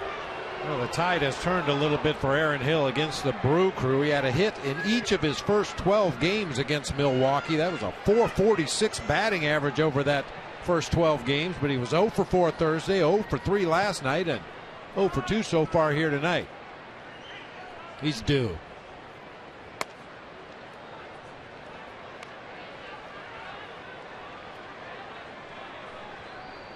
Well, Blue Jay star.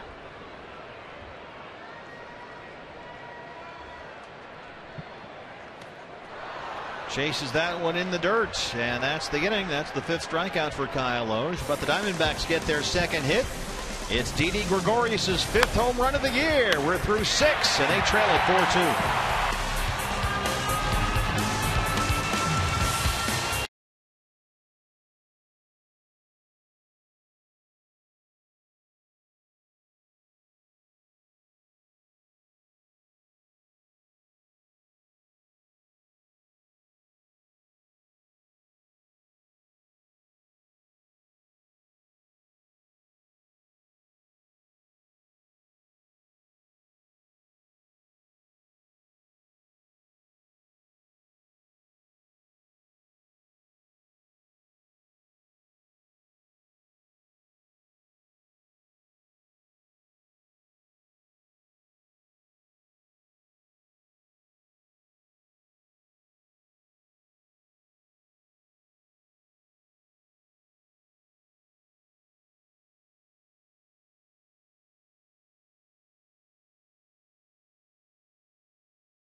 CenturyLink, your link to what's next. And by Mazda, we believe if it's not worth driving, it's not worth building.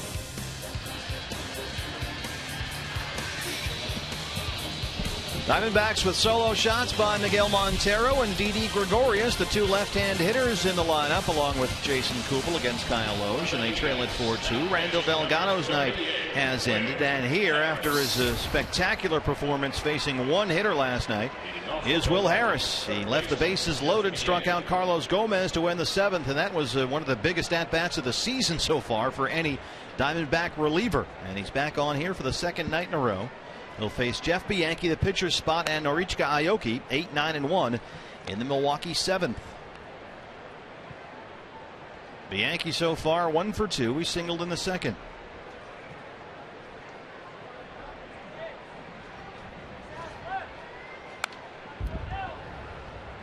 This was last night.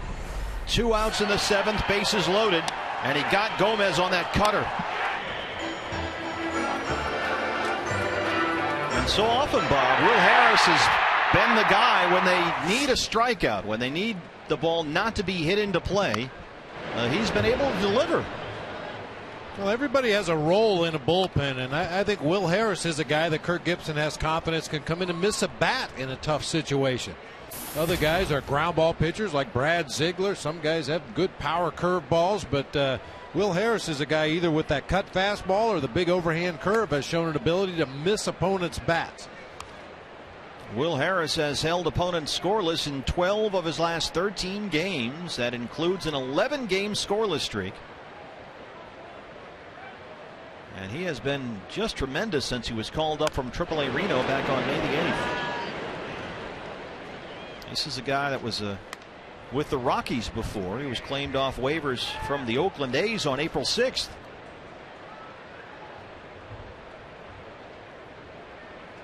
And did well at Reno. And was called up, and he's been a big part of this bullpen. He had 23 strikeouts in 11 2/3 innings at Reno. 2 saves in 12 appearances. From Slidell, Louisiana, he's an LSU Tiger. He was a 9th round pick by the Rockies in 06. Got waived by Colorado in April. A's picked him up. They put him right back on waivers. 3 days later, the Diamondbacks grabbed him, and here he is.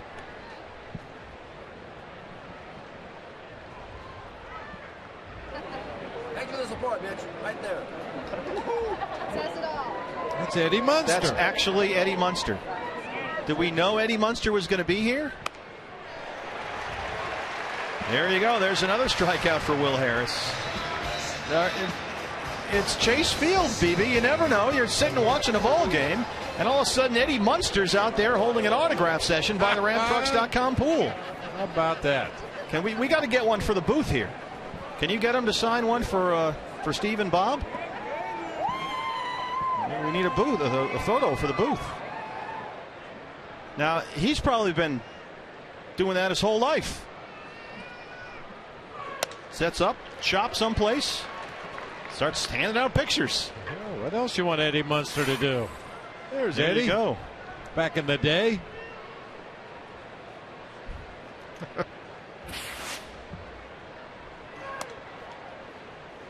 It's like the before picture in a men's hairline ad. Kyle Loge.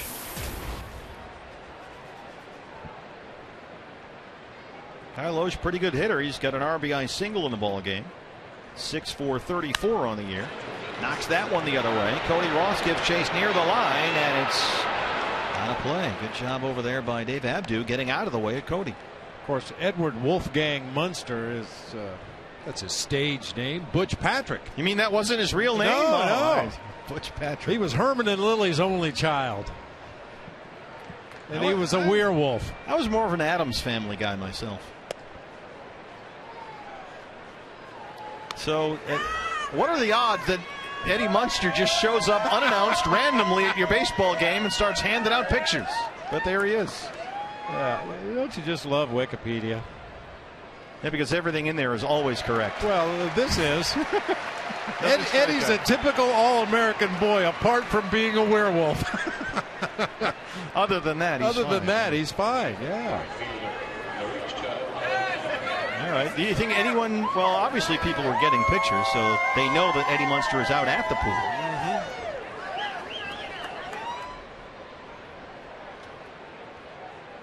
Arichka Aoki. We are sending, by the way, Jody Jackson down to investigate why Eddie just randomly showed up at the ball game. We're glad to have him. Yeah. It's another example, BB. You never know what you're going to see at Chase Field.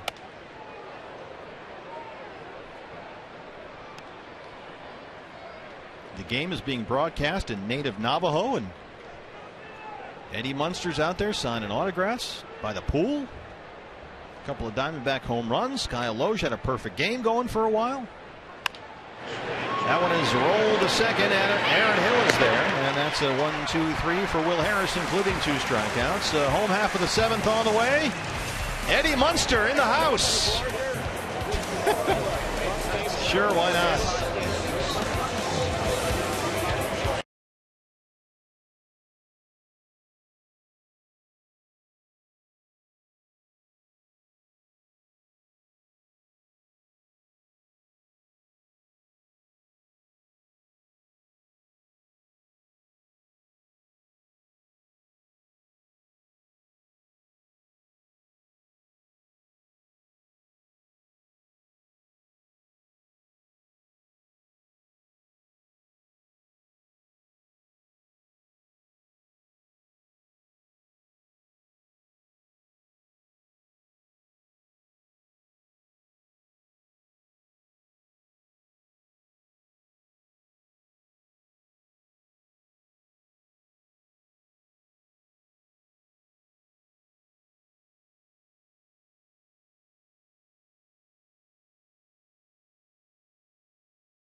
tickets, this is a must-have item. Paul Goldschmidt bobblehead day. A special select few will get the Goldie edition, the gold edition of the Goldie bobblehead doll. You know what I mean. There it is, as Goldie steps up to lead off the 7th against Kyle Loge, and Joe Borowski is with us in the booth. How do you follow Eddie Munster? Eddie Munster, I watched the Munsters a lot when I was younger, so I'm a fan. How about him showing up at the game? Unannounced. This, by the way, is the Goldie bobblehead, so we have some of these hanging around here. Boy, for a while, I'm not sure we were going to get hit against Kyle Loge there. He looked real good. He was working ahead. He was throwing his pitches for strikes. But just like Delgado made a mistake with that one changeup to LaCroix, he made a couple of mistakes to Gregorius and Miguel. And right now, that's the difference in this game. Which pitcher has made the more mistakes at crucial times? And right now, Delgado, with that 2-run home run to LaCroix, and Diamondbacks are down by that 1 run. Joe, we've talked about how some of the left-hand hitters for the Diamondbacks need to just pick up the offensive pace a little bit, because, and we say that only because they've won these last 2 games with a lot of pressure on the bullpen. They won with 5 hits on Thursday. They won with 4 hits last night. And we've seen it so far with Montero homering, and Didi Gregorius homering, and Jason Kubel homering. Get out of here! All 3 guys have come through. That's his 5th.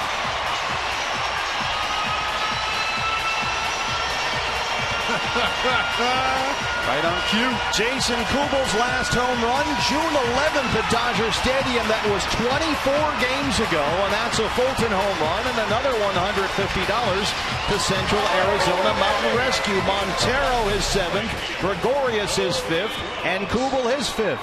If we knew all we had to do was highlight him in the open of the show, we'd have done it a long time ago. Nice going, lefties. Who produced that segment, by the way? They deserve an Emmy.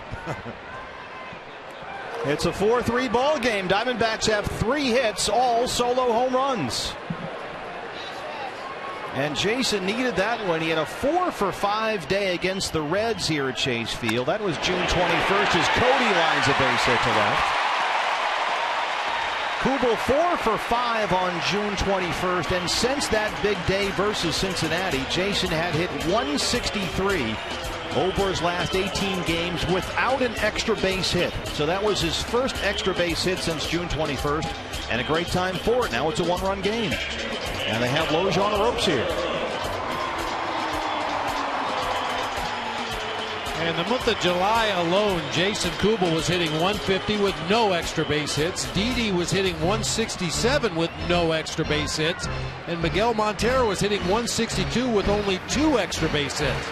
Well, last time up we saw Miguel Montero homer. As we mentioned, this game, the first in baseball history broadcast in native Navajo. Dan Arnold and George LaFrance are calling it on KTNN. Here's what it sounded like in native Navajo back in the 6th inning.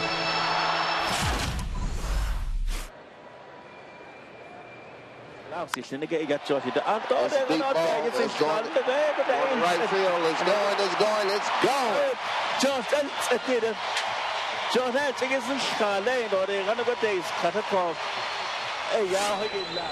There they are. That was Miggy in the 5th. KTNN, Dan Arnold and George LaFrance out of Window Rock, Arizona. 50,000 watts on your AM dial.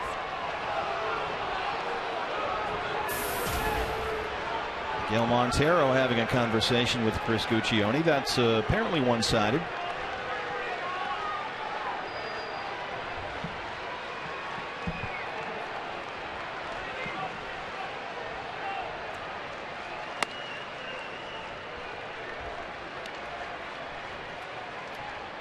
Joe, what'd you see from Randall Delgado tonight? I thought his changeup was fantastic the first few innings. He made the one mistake to LaCroix, left it up out over the plate. But just got to like the way that each and every start he's just throwing more and more strikes. Tonight, I thought the only thing that really hurt him was in that 2nd inning, 3 base hits. One of them was, tough one, more C&I than anything. But it was that 6th inning, that 2-run home run to LaCroix that really hurt him, and it was just one mistake pitch. But unfortunately, a lot of times when you're relying on, you're throwing 2 pitches for the most part as a starter. He rarely throws his breaking ball, but when you make a mistake with one of those pitches, a lot of times you don't get a second chance with it. Yeah, I'm sorry, Bob. I was going to say often when he does make those mistakes, it's because something got elevated and he left it up, right? And that's the easiest pitch. When you elevate a changeup, that's the easiest pitch to drive out of the park. And LaCroix, to his credit, he's been doing a real good job this year. 1-2 to Montero. I was just going to say in that second inning when the Brewers were able to push across a run with those 3 hits in a row, the last one off the bat of Kyle Osh, as you mentioned, was just a seeing-eye grounder up the middle. I thought Didi could have kept that ball on the infield. Now, we don't know what happens when Aoki comes up there, maybe Segura. But I thought that ball should have stayed on the infield. It should have been a bases-loaded situation with 2 outs. But instead, the Brewers scored the first run of the game on that grounder.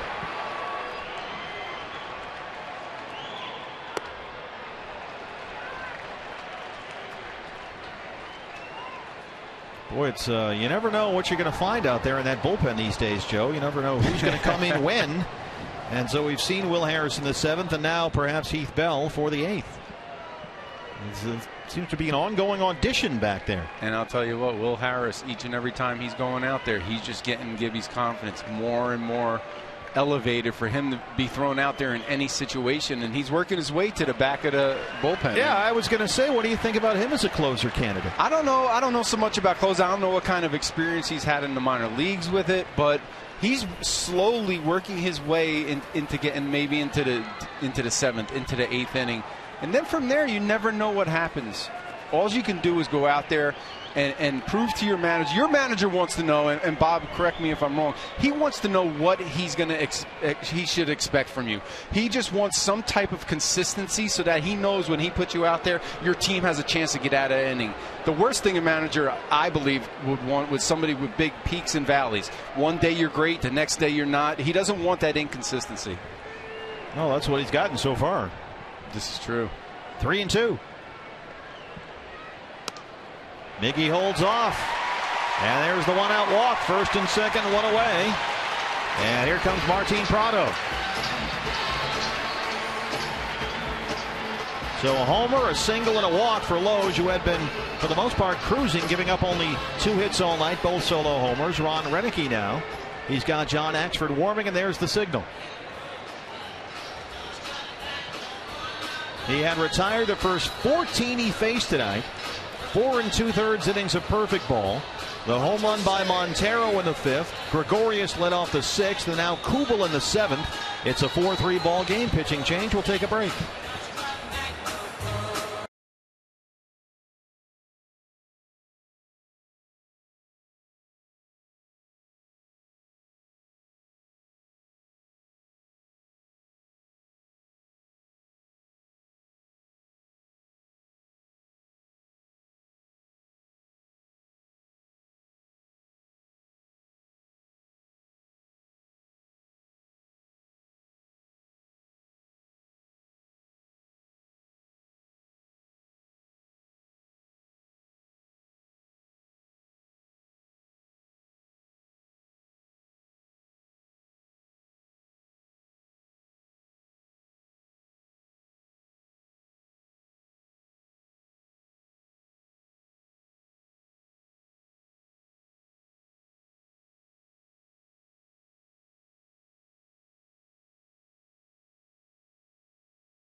Trade, we said it at the top of the show. The left-hand hitters in this Diamondback lineup need to start stepping up, and boy, have they answered the bell.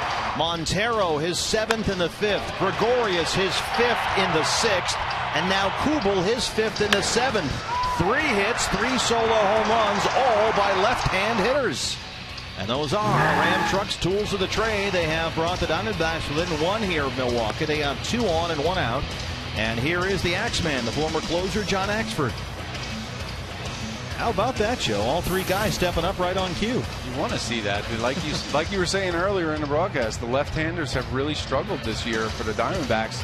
And when Bob was throwing out what they did in July, I was actually surprised with the lack of extra base hits, and especially two of those guys, in Kubel and Montero, who you're expecting to drive in runs and hit doubles and home runs, just haven't been able to produce. And how is that added to the pressure that's on the bullpen when you're trying to win with 5 hits and 4 hits, and knowing when these guys go out there in the 7th or the 8th, hey, if I make one mistake, it's over and I'm the bad guy. And it always seems like whenever you are a part of your team that's struggling, you're waiting for that blowout, so you don't even have to worry about any pressure situation.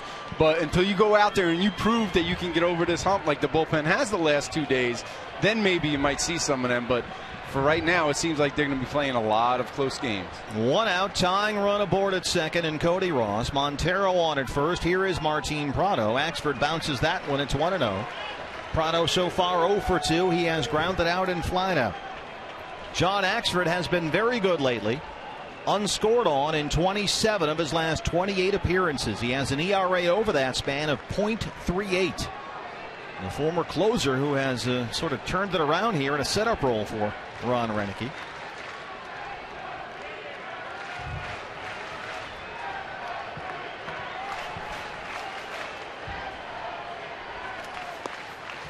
Prado lays off, and it's 2-0.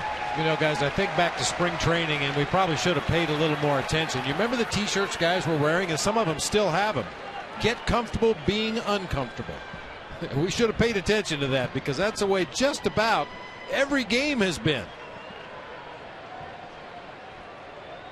Somebody was very prophetic. Yeah.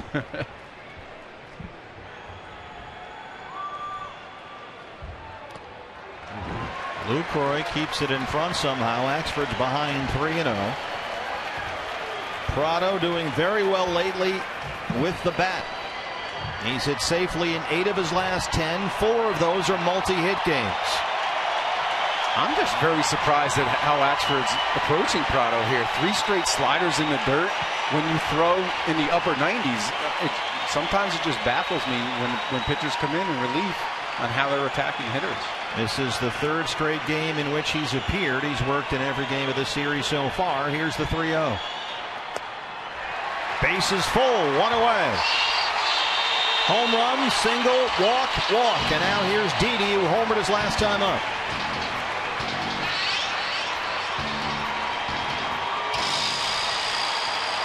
Well, you think back to a lot of the D-backs rallies this season. They usually end up with somebody coming up with a big hit, but you get the guys on base, you move them up with those grinding at bats, taking those walks. Miguel Montero, you knew he wanted to swing the bat.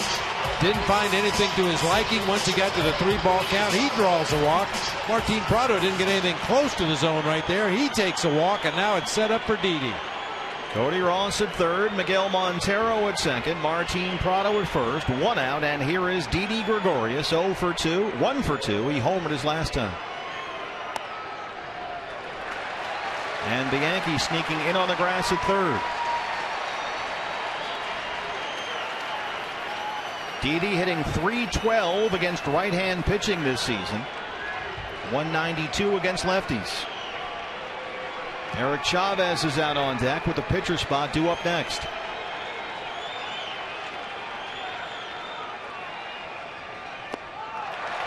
Boy, Joe, Axford can't throw a strike. And the first thing, and a lot of times, Steve, when you come in and you're throwing your breaking ball, and he threw 3 straight sliders in the dirt, now he can't find his fastball either. Instead of coming in and establishing with a good location with his fastball early, he kind of got himself out of his arm slot, and he just can't find it right now. Okay, Bob, you've got clearly a guy that's struggling out there. You've got the tying run 90 feet away with the bases full. You're ahead 2-0.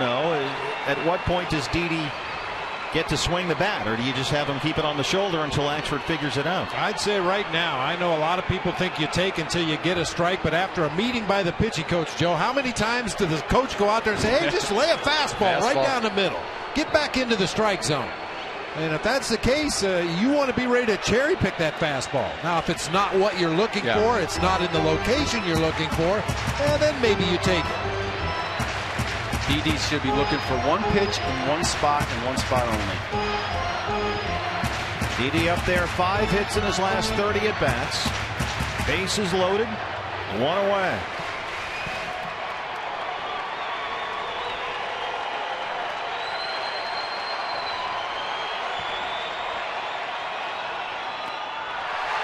Just can't find it. It's 3-0.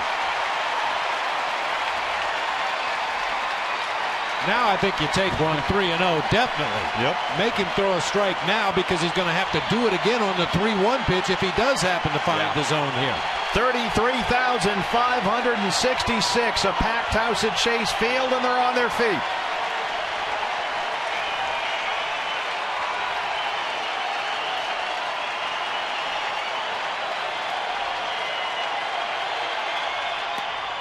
There's a strike, 3-1.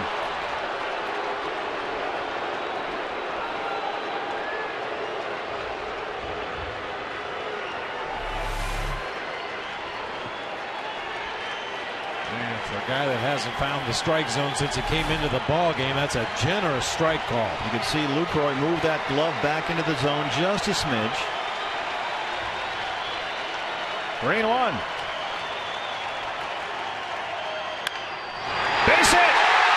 Ross will score. They'll stop Montero at third. Didi Gregorius ties the game.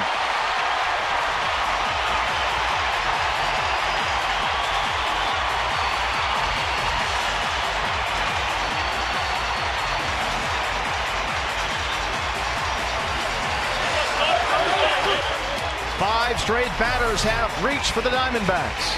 A nice at bat by Didi, got himself into a good hitter's count.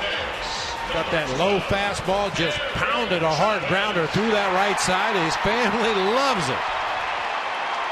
He's had himself a night. A home run and now a big RBI single to tie it. Eric Chavez will pinch hit.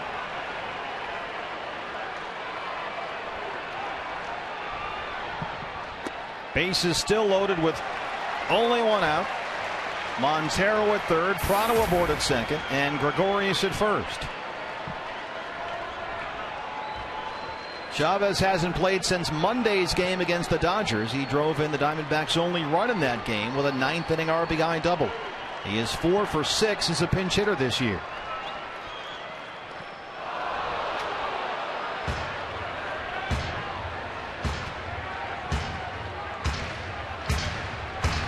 Eric Chavez missed 26 games after suffering that oblique injury May 30th at Texas.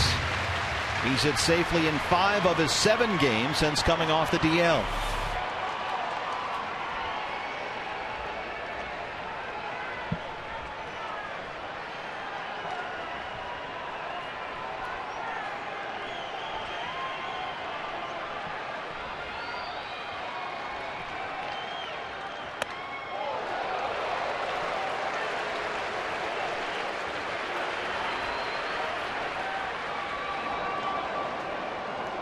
Donovan Hand is throwing in the Milwaukee bullpen. John Axford has thrown 12 pitches so far, 9 of them balls.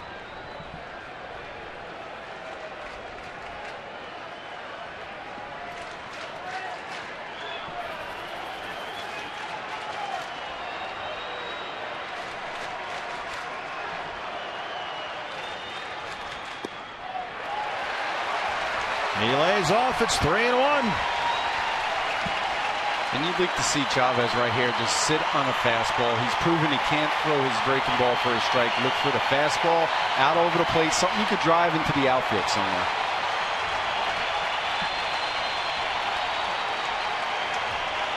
How about some loud noise from another left-handed hitter? Let's keep that theme going.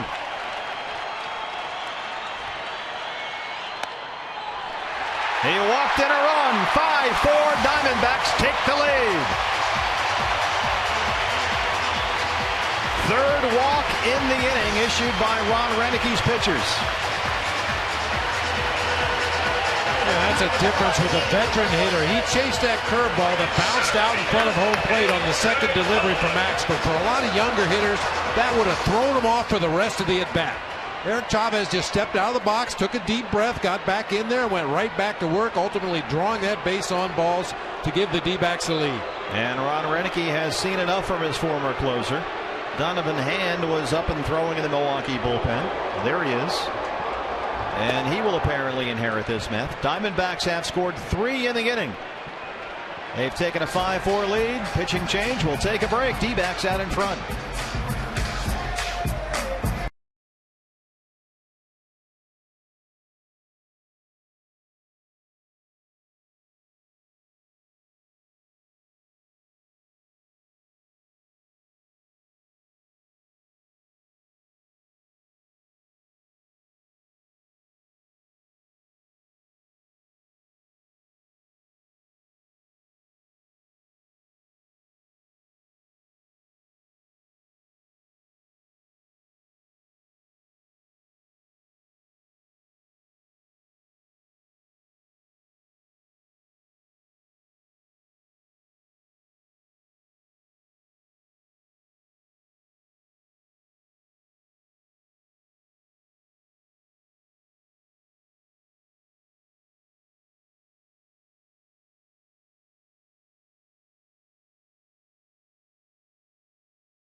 Well, for the first 14 batters tonight, Kyle Loge of the Brewers was perfect. And then the next 10, he gave up 3 home runs, a walk and a single, and now he is watching the game fall apart in front of his eyes. All smiles in the Diamondbacks dugout now that they have taken a 5-4 lead. John Axford has his issues, and now here is Donovan Hand. He was just called up recently, a non-roster invitee to spring training. Came up from AAA Nashville at the end of May. He has been both a starter and a reliever. As a relief man this year, this is his 11th appearance in his previous 10. He's given up 18 hits in 16 1/3. They have searched for pitching all year long in Milwaukee, and now Hand has inherited a bases-loaded 1-out mess. Martin Prado, the runner at third. Didi Gregorius at second. And Eric Chavez, who got that bases-loaded pinch hit walk, is aboard at first. 3 runs in the inning, still only 1 out. And it's a 5-4 Diamondback lead. A.J. Pollock is 0 for 3. He has twice grounded out and flied out.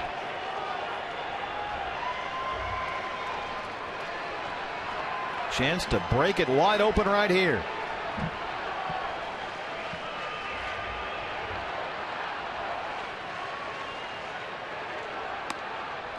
Boy, Joe, that's a motion with just, it looks anything but effortless.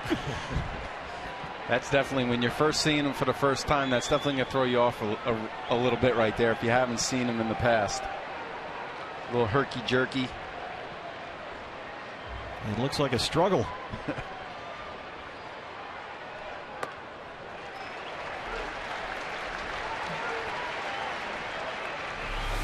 Hitting is all about timing, and pitching is trying to throw off that hitter's timing. He's got a couple hitches in his giddy up there before delivering that ball to home plate. Guy had a good spring. A 1.20 ERA in 11 appearances, 2 saves. Was at AAA Nashville. He's been up about 2 months. He's ahead 1-2. 3 of Hand's last 5 appearances have been starts, so he's been in and out of both the rotation and the bullpen for Ron Renicky.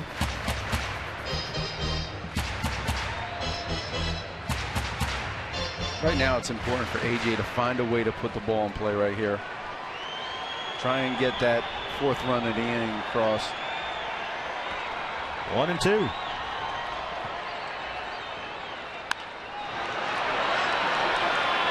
Near the Brewers dugout, that is drifting out of play, and this is the time right now for Donovan Hand. It's his time, but hold on, Mr. Hand, isn't this our time?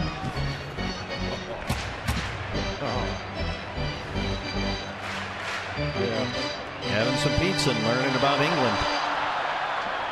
Prado at third, Gregorius at second, and Chavez at first. Diamondbacks 1 in the 5th, 1 in the 6th, and now 3 here in the 7th. They lead at 5-4.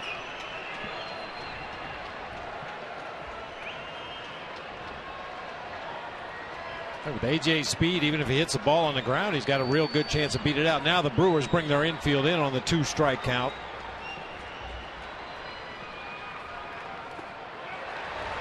Just a bit outside.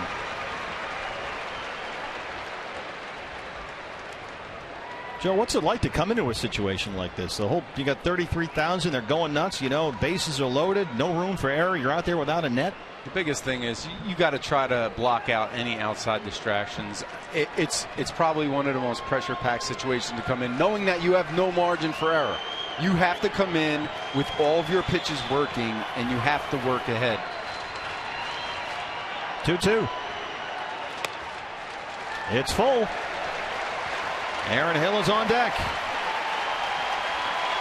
And right now, this is a great spot for AJ to be in. 3-2, bases loaded. He knows he has to come over the plate with a strike. Infield in on the edge of the grass. Prado at third, Didi at second, and Chavez at first.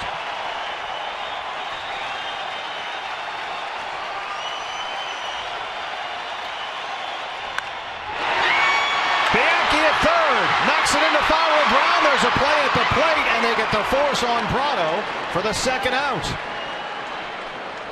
Martin Prado had to hold at third. It went off the glove of Bianchi into foul ground. Still plenty of time with the bases loaded, a force at the plate, and they get Prado. Now it's bases full and 2 outs. What a great recovery by Bianchi down there at third base. That ball was hit like a bullet just to his left. He got a glove on it, flipped it up in the air into foul territory, but has the wherewithal to chase it down and throw to home plate in time to force Martin Prado. That's a pretty nice play right there.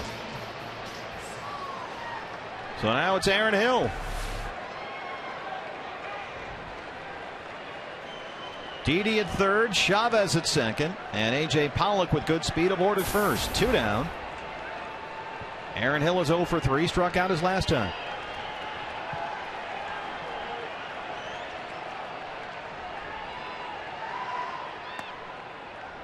Missed with a breaking ball right there. 69 miles an hour. Boy, Bianchi's lucky that was hit right at him if that gets down the line. This game is wide open.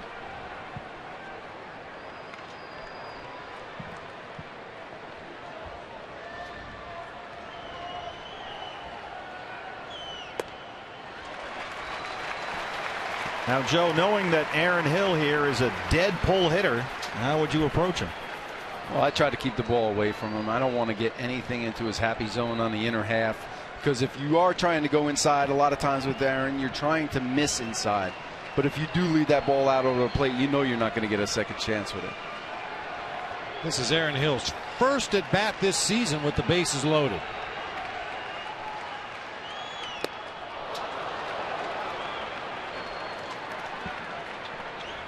He is 0 for 10 so far in the series. Good action on that pitch.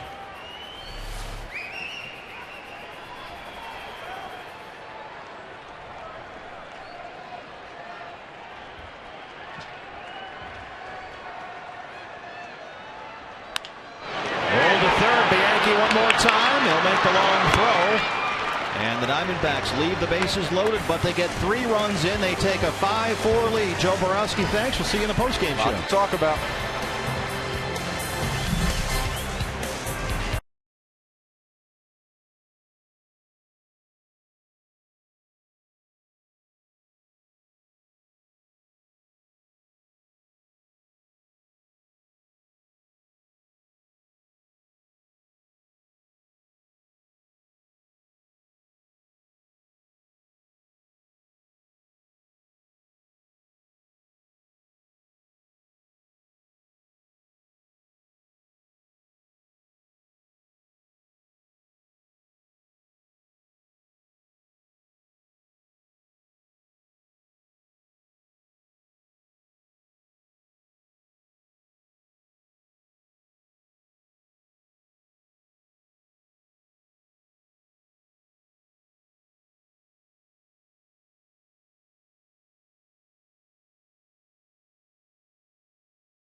pool. Eddie Munster in the house, Jody Jackson alongside, and I think you brought the Diamondbacks some good luck. What do you think? Hey, I'm a Rally Munster. Yeah, I love it. All right, Butch Patrick out here. Great to see you. And just what brings you here to Chase Field? Dave behind me, he brought a bunch of people from California on his bucket list to have a pool party and to do Marco Polo with Eddie Munster. So he's got 40 of his closest friends and myself here watching a great game. Did you actually have to go in and play Marco Polo? Look at my hair. I was in the pool. I played. I lost. I got tagged twice. But you have baseball in the family. I did not know that. Tell me a little bit about your history with the game of baseball. Well, my stepdad, his name is Ken Hunt, and he came up through the Yankee organization, went to the Angels in the expansion. Washington Senators, I used to go back and visit him a lot. And Don Zimmer was playing third base. Frank Howard was playing. Gil Hodges managed. Good times. Cool, and I know you're enjoying watching this game. I got to ask you too, what was it like growing up, Eddie Munster? You got some photos here. You got your teddy bear with the werewolf. You know, it was really a great show. It was a great time. The '60s were good to me, and worked with some wonderful people. And it's great to be part of a show that's almost 50 years old and still watched by all family members. Yeah, it's legendary. And Steve and Bob in the booth, they would love an autographed photo. I'm going to go with probably this one. And so I don't know, guys, you want it personalized or? Well, yeah, Bob, let me know what I can do for you. We'll send it up. Okay. Thanks, we appreciate it, man. Just Steve and Bob, I guess we'll go with that. I'll take one. Yeah. I think Mitch Reagan wants one. Margarita, maybe. You know. We got plenty. All right, great to have you. Thanks so much. Enjoy your time here. Thank you, Jody, very much. Hey, guys, back to you. This is the place where the stars hang out, BB, Chase Field. Yeah, Jody, I would really like to have that pool jacket of the gentleman behind you. That's really nice. This is Dave Jerome. Yeah, nice vest. Thank you. It's a pleasure to be here. It's been 2 years in the planning. This is a huge bucket list checkoff for me, and I'm thrilled to have Butch Patrick with us tonight. All right, Bob, we'll put that on your bucket list, a vest like that. Or at least on your Christmas list. Segura chases strike three. It gets a good carom from Miggy there, but he can't make the play in time to get Segura, who has good speed, busting it up that first base line. And the Brewers have the leadoff man on in the eighth here against Heath Bell. Catcher, Jonathan Lucroy. And you got to watch Segura. 27 stolen bases this year. That ball hit a good 4 feet out in front of home plate once again. Nice try by Miggy. That throw kind of cross-fired the first baseline, and Paul Goldschmidt got himself in good position, but just too much speed from Segura.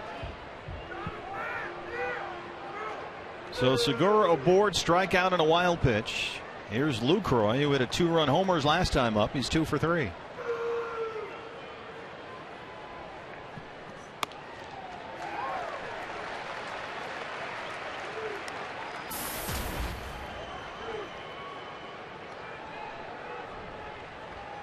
Getting some text requests on the cell phone for some personalized Eddie Munster photos. I think our president and CEO Derek Hall would like one. Personalized or just a text for personal.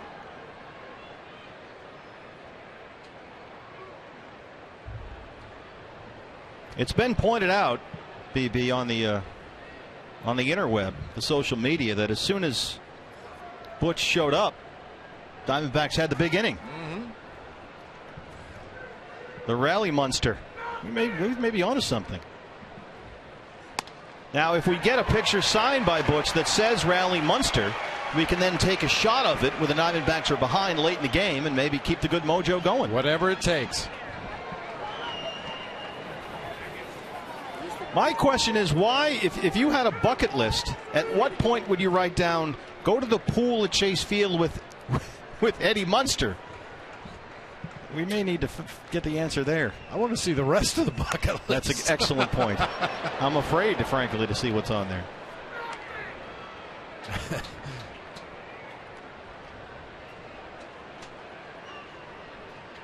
It could be a second career for Butch Patrick. I mean, D. Baxter second career? Yeah, well, yeah. Giving him the benefit of the doubt. Yeah, there you go. Hey, 50 years later, he's signing pictures. I think it worked out pretty well. Thank you. 0-2 to Lucroy.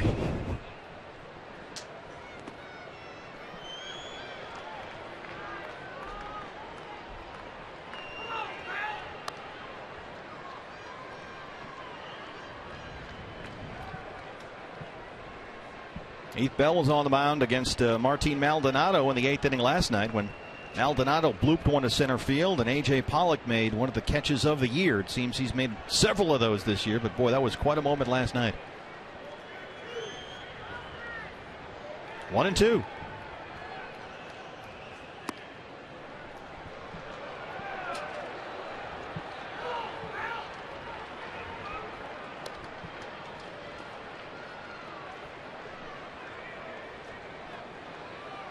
Jim Henderson is throwing in the Milwaukee bullpen. Tony Sipp up for the Diamondbacks.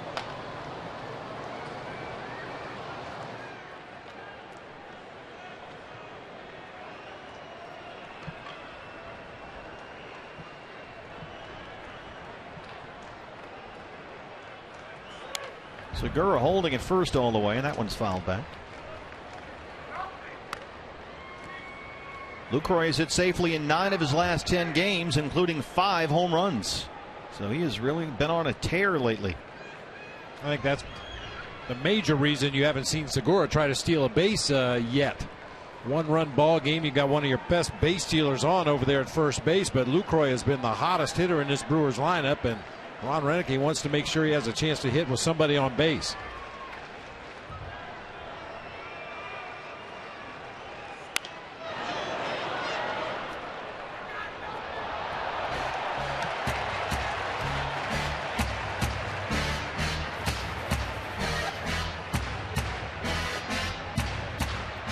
Three solo home runs by the Diamondbacks. Miguel Montero, Didi Gregorius, and Jason Kubel. Diamondbacks also got a pair of bases loaded walks. One by Gregorius and one by Eric Chavez. They lead at 5-4. One in the 5th, one in the 6th, 3 in the 7th. Goes down and gets that one, lifts it in the air to right center field. Cody Ross is out there. One away. Hey fans, we invite you to play Kachinko by signing up at one of the 16 interactive kiosks right here at Chase Field during any Arizona Diamondbacks regular season home game.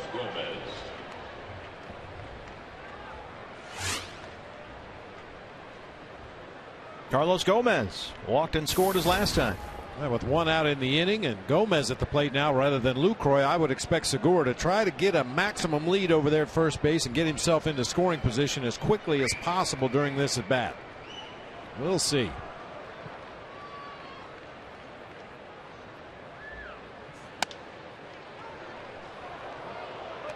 Misses there with a fastball, 1-0.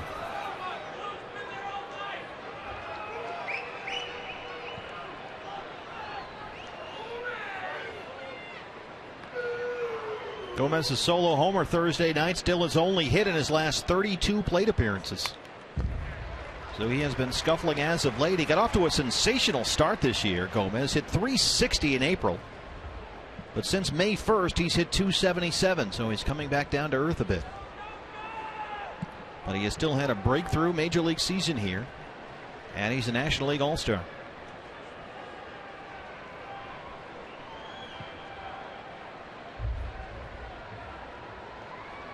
Segura, 27 stolen bases. He's been caught 5 times.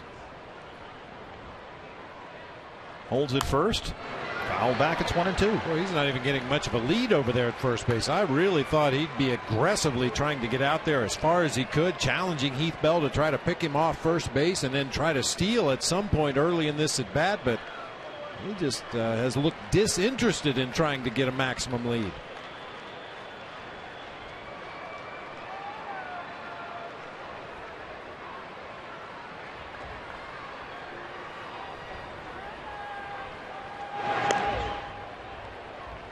Juan Francisco, the left-hand hitter, is on deck. Tony Sipp has been warming in the Diamondbacks bullpen. So we'll see if this is Heath Bell's last batter.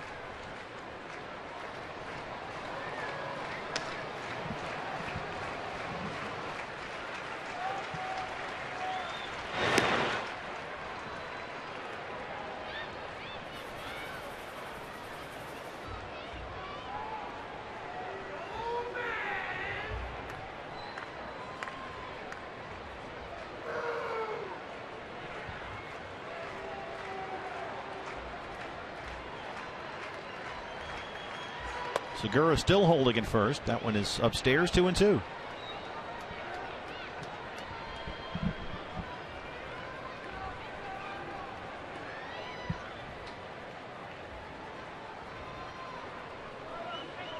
27 times. He's been caught only 5 times, including last night. Miguel Montero threw him out trying to steal in the 3rd.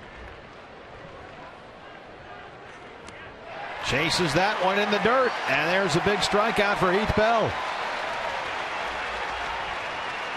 That's his 2nd strikeout in this inning after Segura reached on a strikeout and a wild pitch to open the 8th. And here comes Kirk Gibson. He's going to go to the left-hander, Tony Sipp.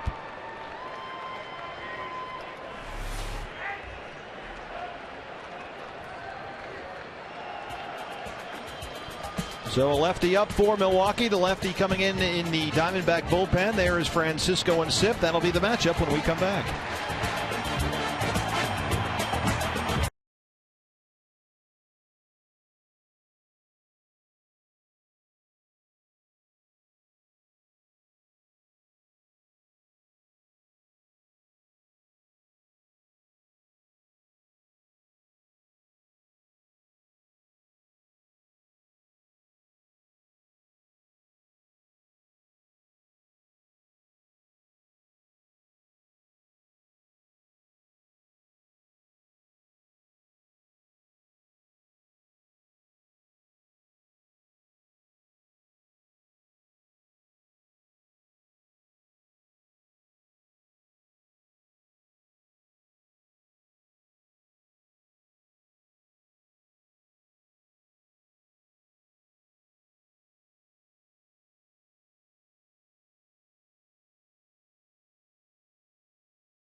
July 21st, behind the scenes at the All-Star Game with Patrick Corbett and Paul Goldschmidt.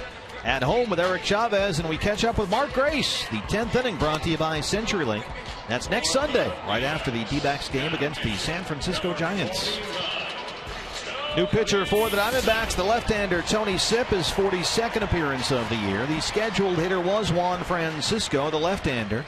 Kirk Gibson went to Tony Sipp, and now Ron Renicky has gone to his bench. He'll counter with the right-hand hitting Sean Holton to face the lefty Sipp. Segura aboard with good speed at first.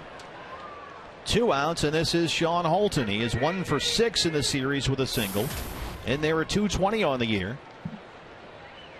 5 for his last 31 with a home run.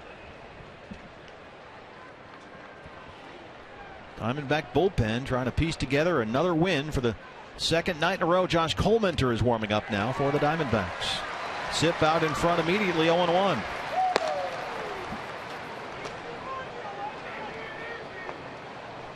So how about potentially Josh Coleminter closing with a 1-run lead in the ninth? Or is he up there to face the remaining right-handers in this 8th? That remains to be seen. There are the splits on Tony Sipp. Actually, for a lefty, it's backwards. He's better against right-hand hitters this year. What do you think that is? Usually when a guy is better against the opposite hand, it's because he has a good straight changeup. You know, a lefty that throws a nice fadeaway change to a right-handed hitter, that's a very effective pitch.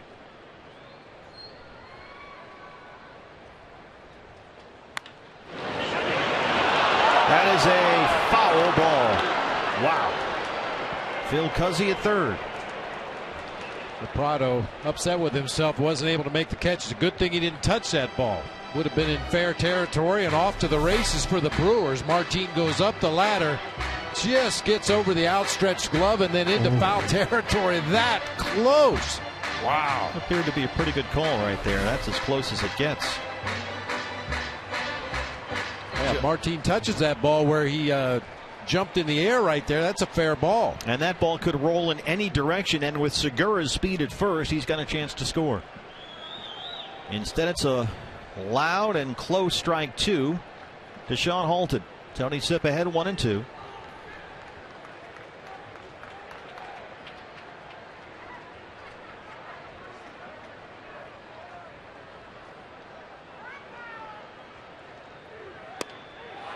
Ring him up, sit him down. The Diamondback bullpen comes up with 3 strikeouts in the inning. Heath Bell and Tony Sipp work the 8th, and we'll head to the home half here at Chase. The Diamondbacks lead the Brewers 5-4.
Uh, 49% say Paul Goldschmidt. Thanks for tweeting your vote to @Fox Sports Arizona. And Goldie leads it off for the Diamondbacks here in the 8th. New first baseman for the Milwaukee Brewers, Sean Halton, who hit for Juan Francisco, remains in the game, and he'll take over at first. Here's Goldie, 0 for 3 so far. Leading the National League at 77 RBIs, his 21 home runs already a career high. And he's got a 9-game hit streak on the line right here. Batting .438 during that hitting streak. Dropped the breaking ball in there on him, 0-1.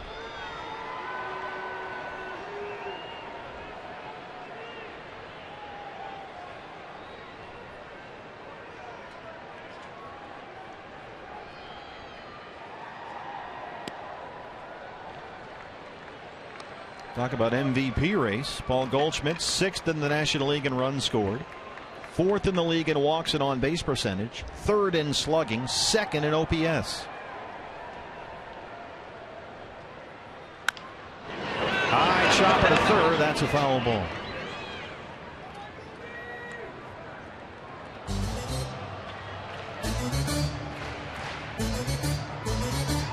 After the game tomorrow, Paul Goldschmidt and Patrick Corbin will pack their gear and head to the All-Star game. Citi Field in New York. You can watch that Tuesday only on Fox. Kind of anxious to see what kind of new tricks Fox has for us in the telecast of the All-Star game this year. They seem to come up with something new every year. 1-2. Got him on the off-speed pitch, 1 away.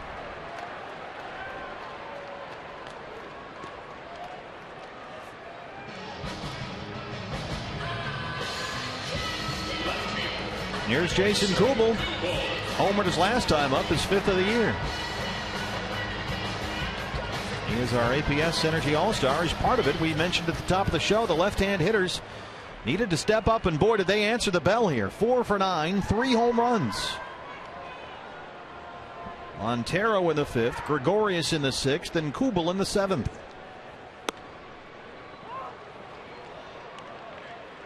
Jason's home run was his first since June 11th at Dodger Stadium. That was the game with the brawl against the Dodgers 24 games ago.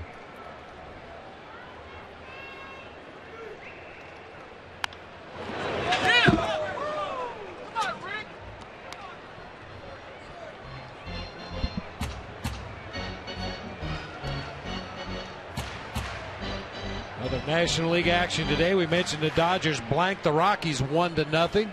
The Greinke was unbelievable. Yeah, Giants are putting a whooping on the Padres tonight. 9-0 in the top of the ninth in San Diego. Boy, the Padres jumped out of a plane without a parachute.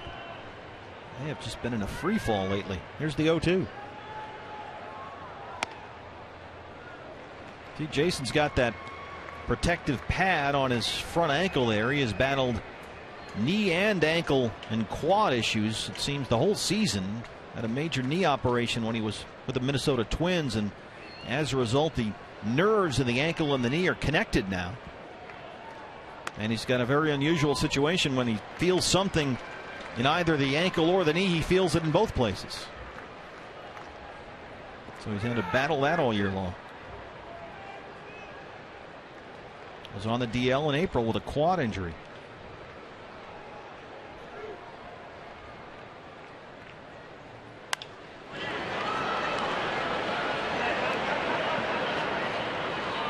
The swing just looks a lot quicker tonight than we've seen from Jason Kubel recently. Once he identifies it's a pitch he wants to swing at, really firing his hands into the hitting zone.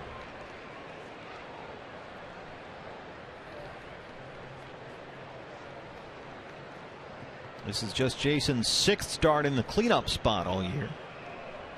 So far, 1 for 3 with a home run.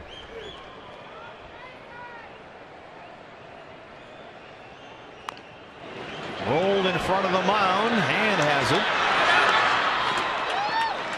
it. He's got Hand, 2 down.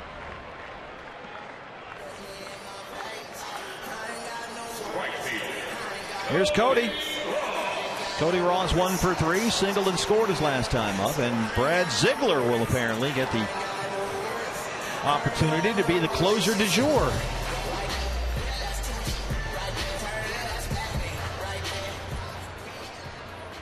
Saw Brad get his second save of the season in the series opener Thursday night. Here's Cody.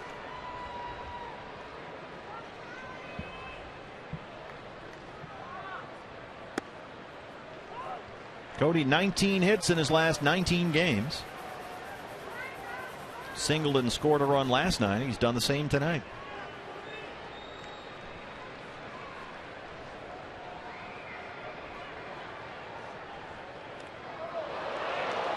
Lost a handle on a breaking ball, and they get a 2-out base runner here. And that'll bring up Miggy's walk-up music.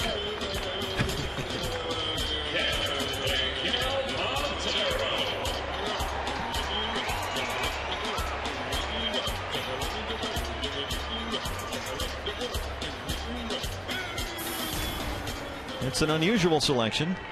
El Mudo. I don't know if I'm pronouncing that correctly. M-U-D-O. Chacaron macaron. Chocolate macaroon? You should have said that. Now you've got my interest.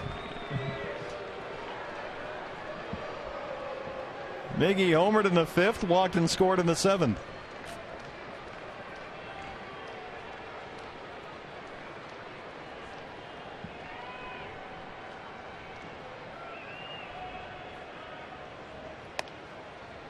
Boy, he's got that little 69-mile-an-hour curveball, whatever it is, and he throws it for strikes.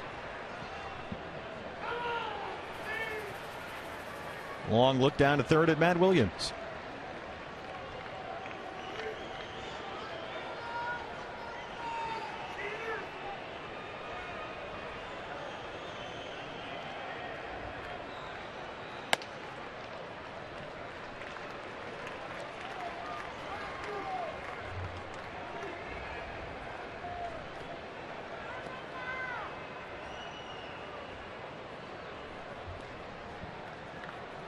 I see Jody has delivered our Eddie Munster pictures to the booth. That's nice of her. The Rally Munster.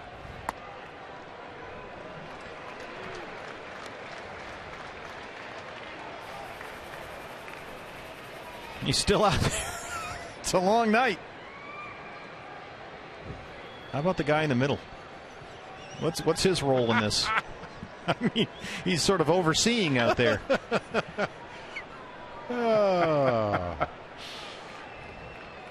2-1. I remember a Munsters episode where the Dodgers were scouting Herman. Yeah, I vaguely recall that. And he was hitting these 500-foot home runs, and there's the guy in the middle. He's sort of running the show out there. Probably a publicist, yeah.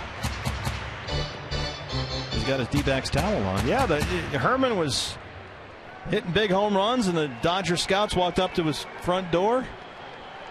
I guess they never did sign him. I forget how that one ended, but wanted too much money. Could possibly be cousin it with a haircut out there at the pool. Bob Brenly, ladies and gentlemen. I think Eddie Munster actually looks a lot like Larry Boa right now. I mean, look, he was in the pool, so he doesn't have his trademark. But doesn't that look like Larry Boa? Steve Berthume, ladies and gentlemen. See, Boa will hunt you down. I know it. I got no chance of running into cousin it. Tell me I'm wrong. If I'm wrong, say so. It's not a short joke. I'm just saying he looks like Larry Boa. Here's the 2-2.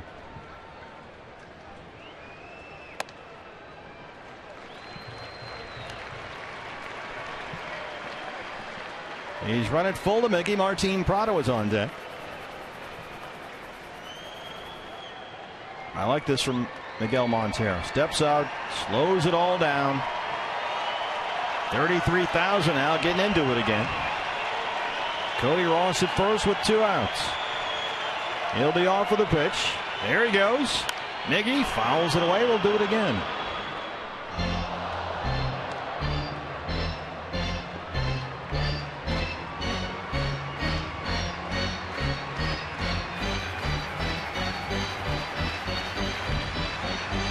Come to Chase Field. You walk out of here with your Diamondbacks beach towel and a signed, personalized photograph from the Rally Munster.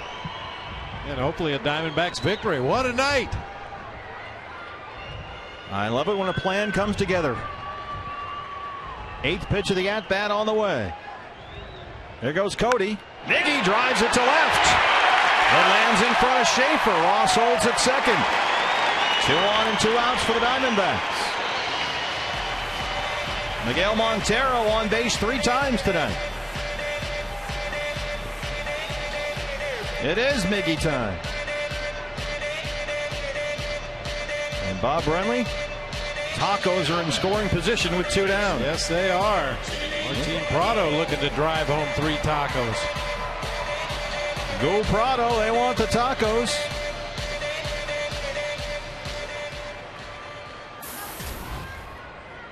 Martin Prado 0 for 2. Walked his last time up, was thrown out at the plate on the force play, and the ball hit to Bianchi at third. Ross at second, Montero at first. There's a strike, 0-1.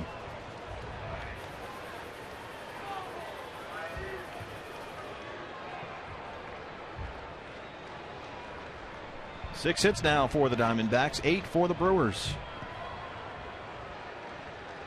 Prado since June 25th, batting .333. That one is rolled to Segura. They go the short way for the force on Montero, and that's the inning. We'll go to the 9th. Brad Ziegler coming in. CenturyLink, your link to what's next. Those are the Brewer batters. It's a 5-4 Diamondbacks lead in the 9th.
Park, San Diego.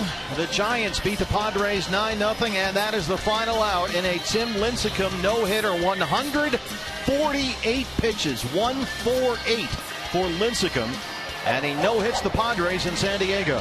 About that.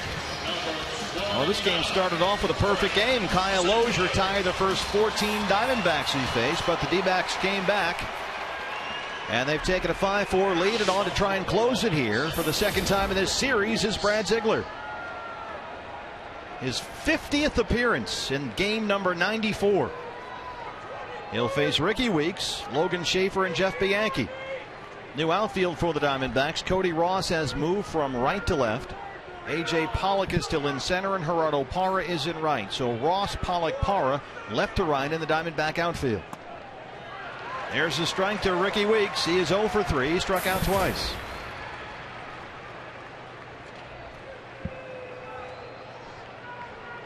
Brad Ziegler pitched the 9th inning in Thursday's series opener and got his second save of the year. Now he's trying to get number 3 right here. He's ahead 0-2. 148 pitches, BP, for Tim Lincecum.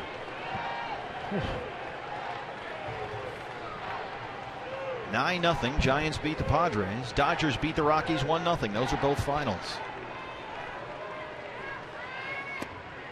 It's a little reminiscent of Edwin Jackson's no-hitter with the Diamondbacks. Threw 149 in that one. Well, you can't take him out, right? No. Ask Terry Collins about that with Johan Santana last year. 1-2.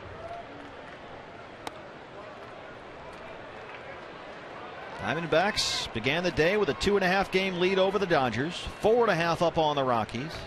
Giants 6.5 back. Padres 8.5 games off the pace. Diamondbacks the only team in the division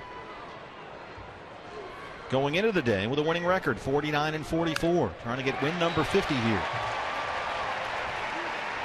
Weeks stays alive.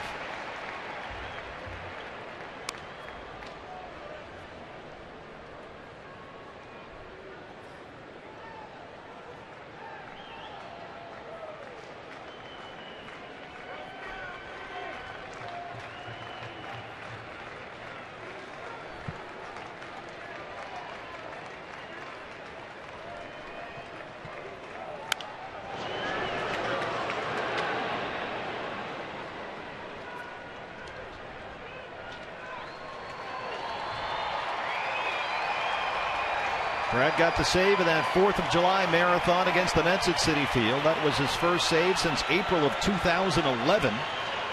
He saved the opener of this series Thursday. Weeks lays off. It's full 3-2. He has held the opposition scoreless now in 8 straight home games.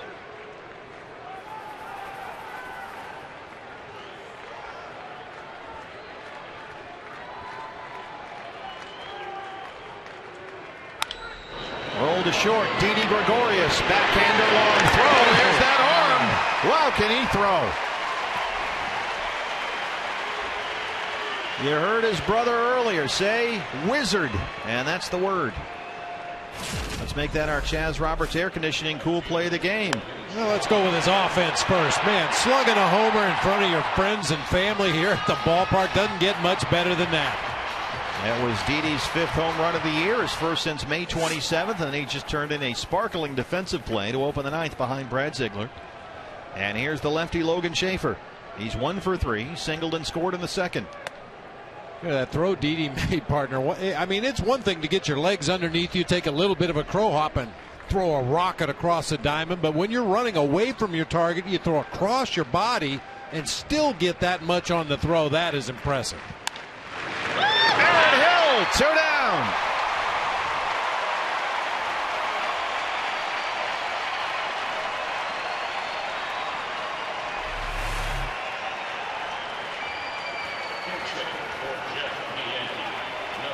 And here's the throw by Didi.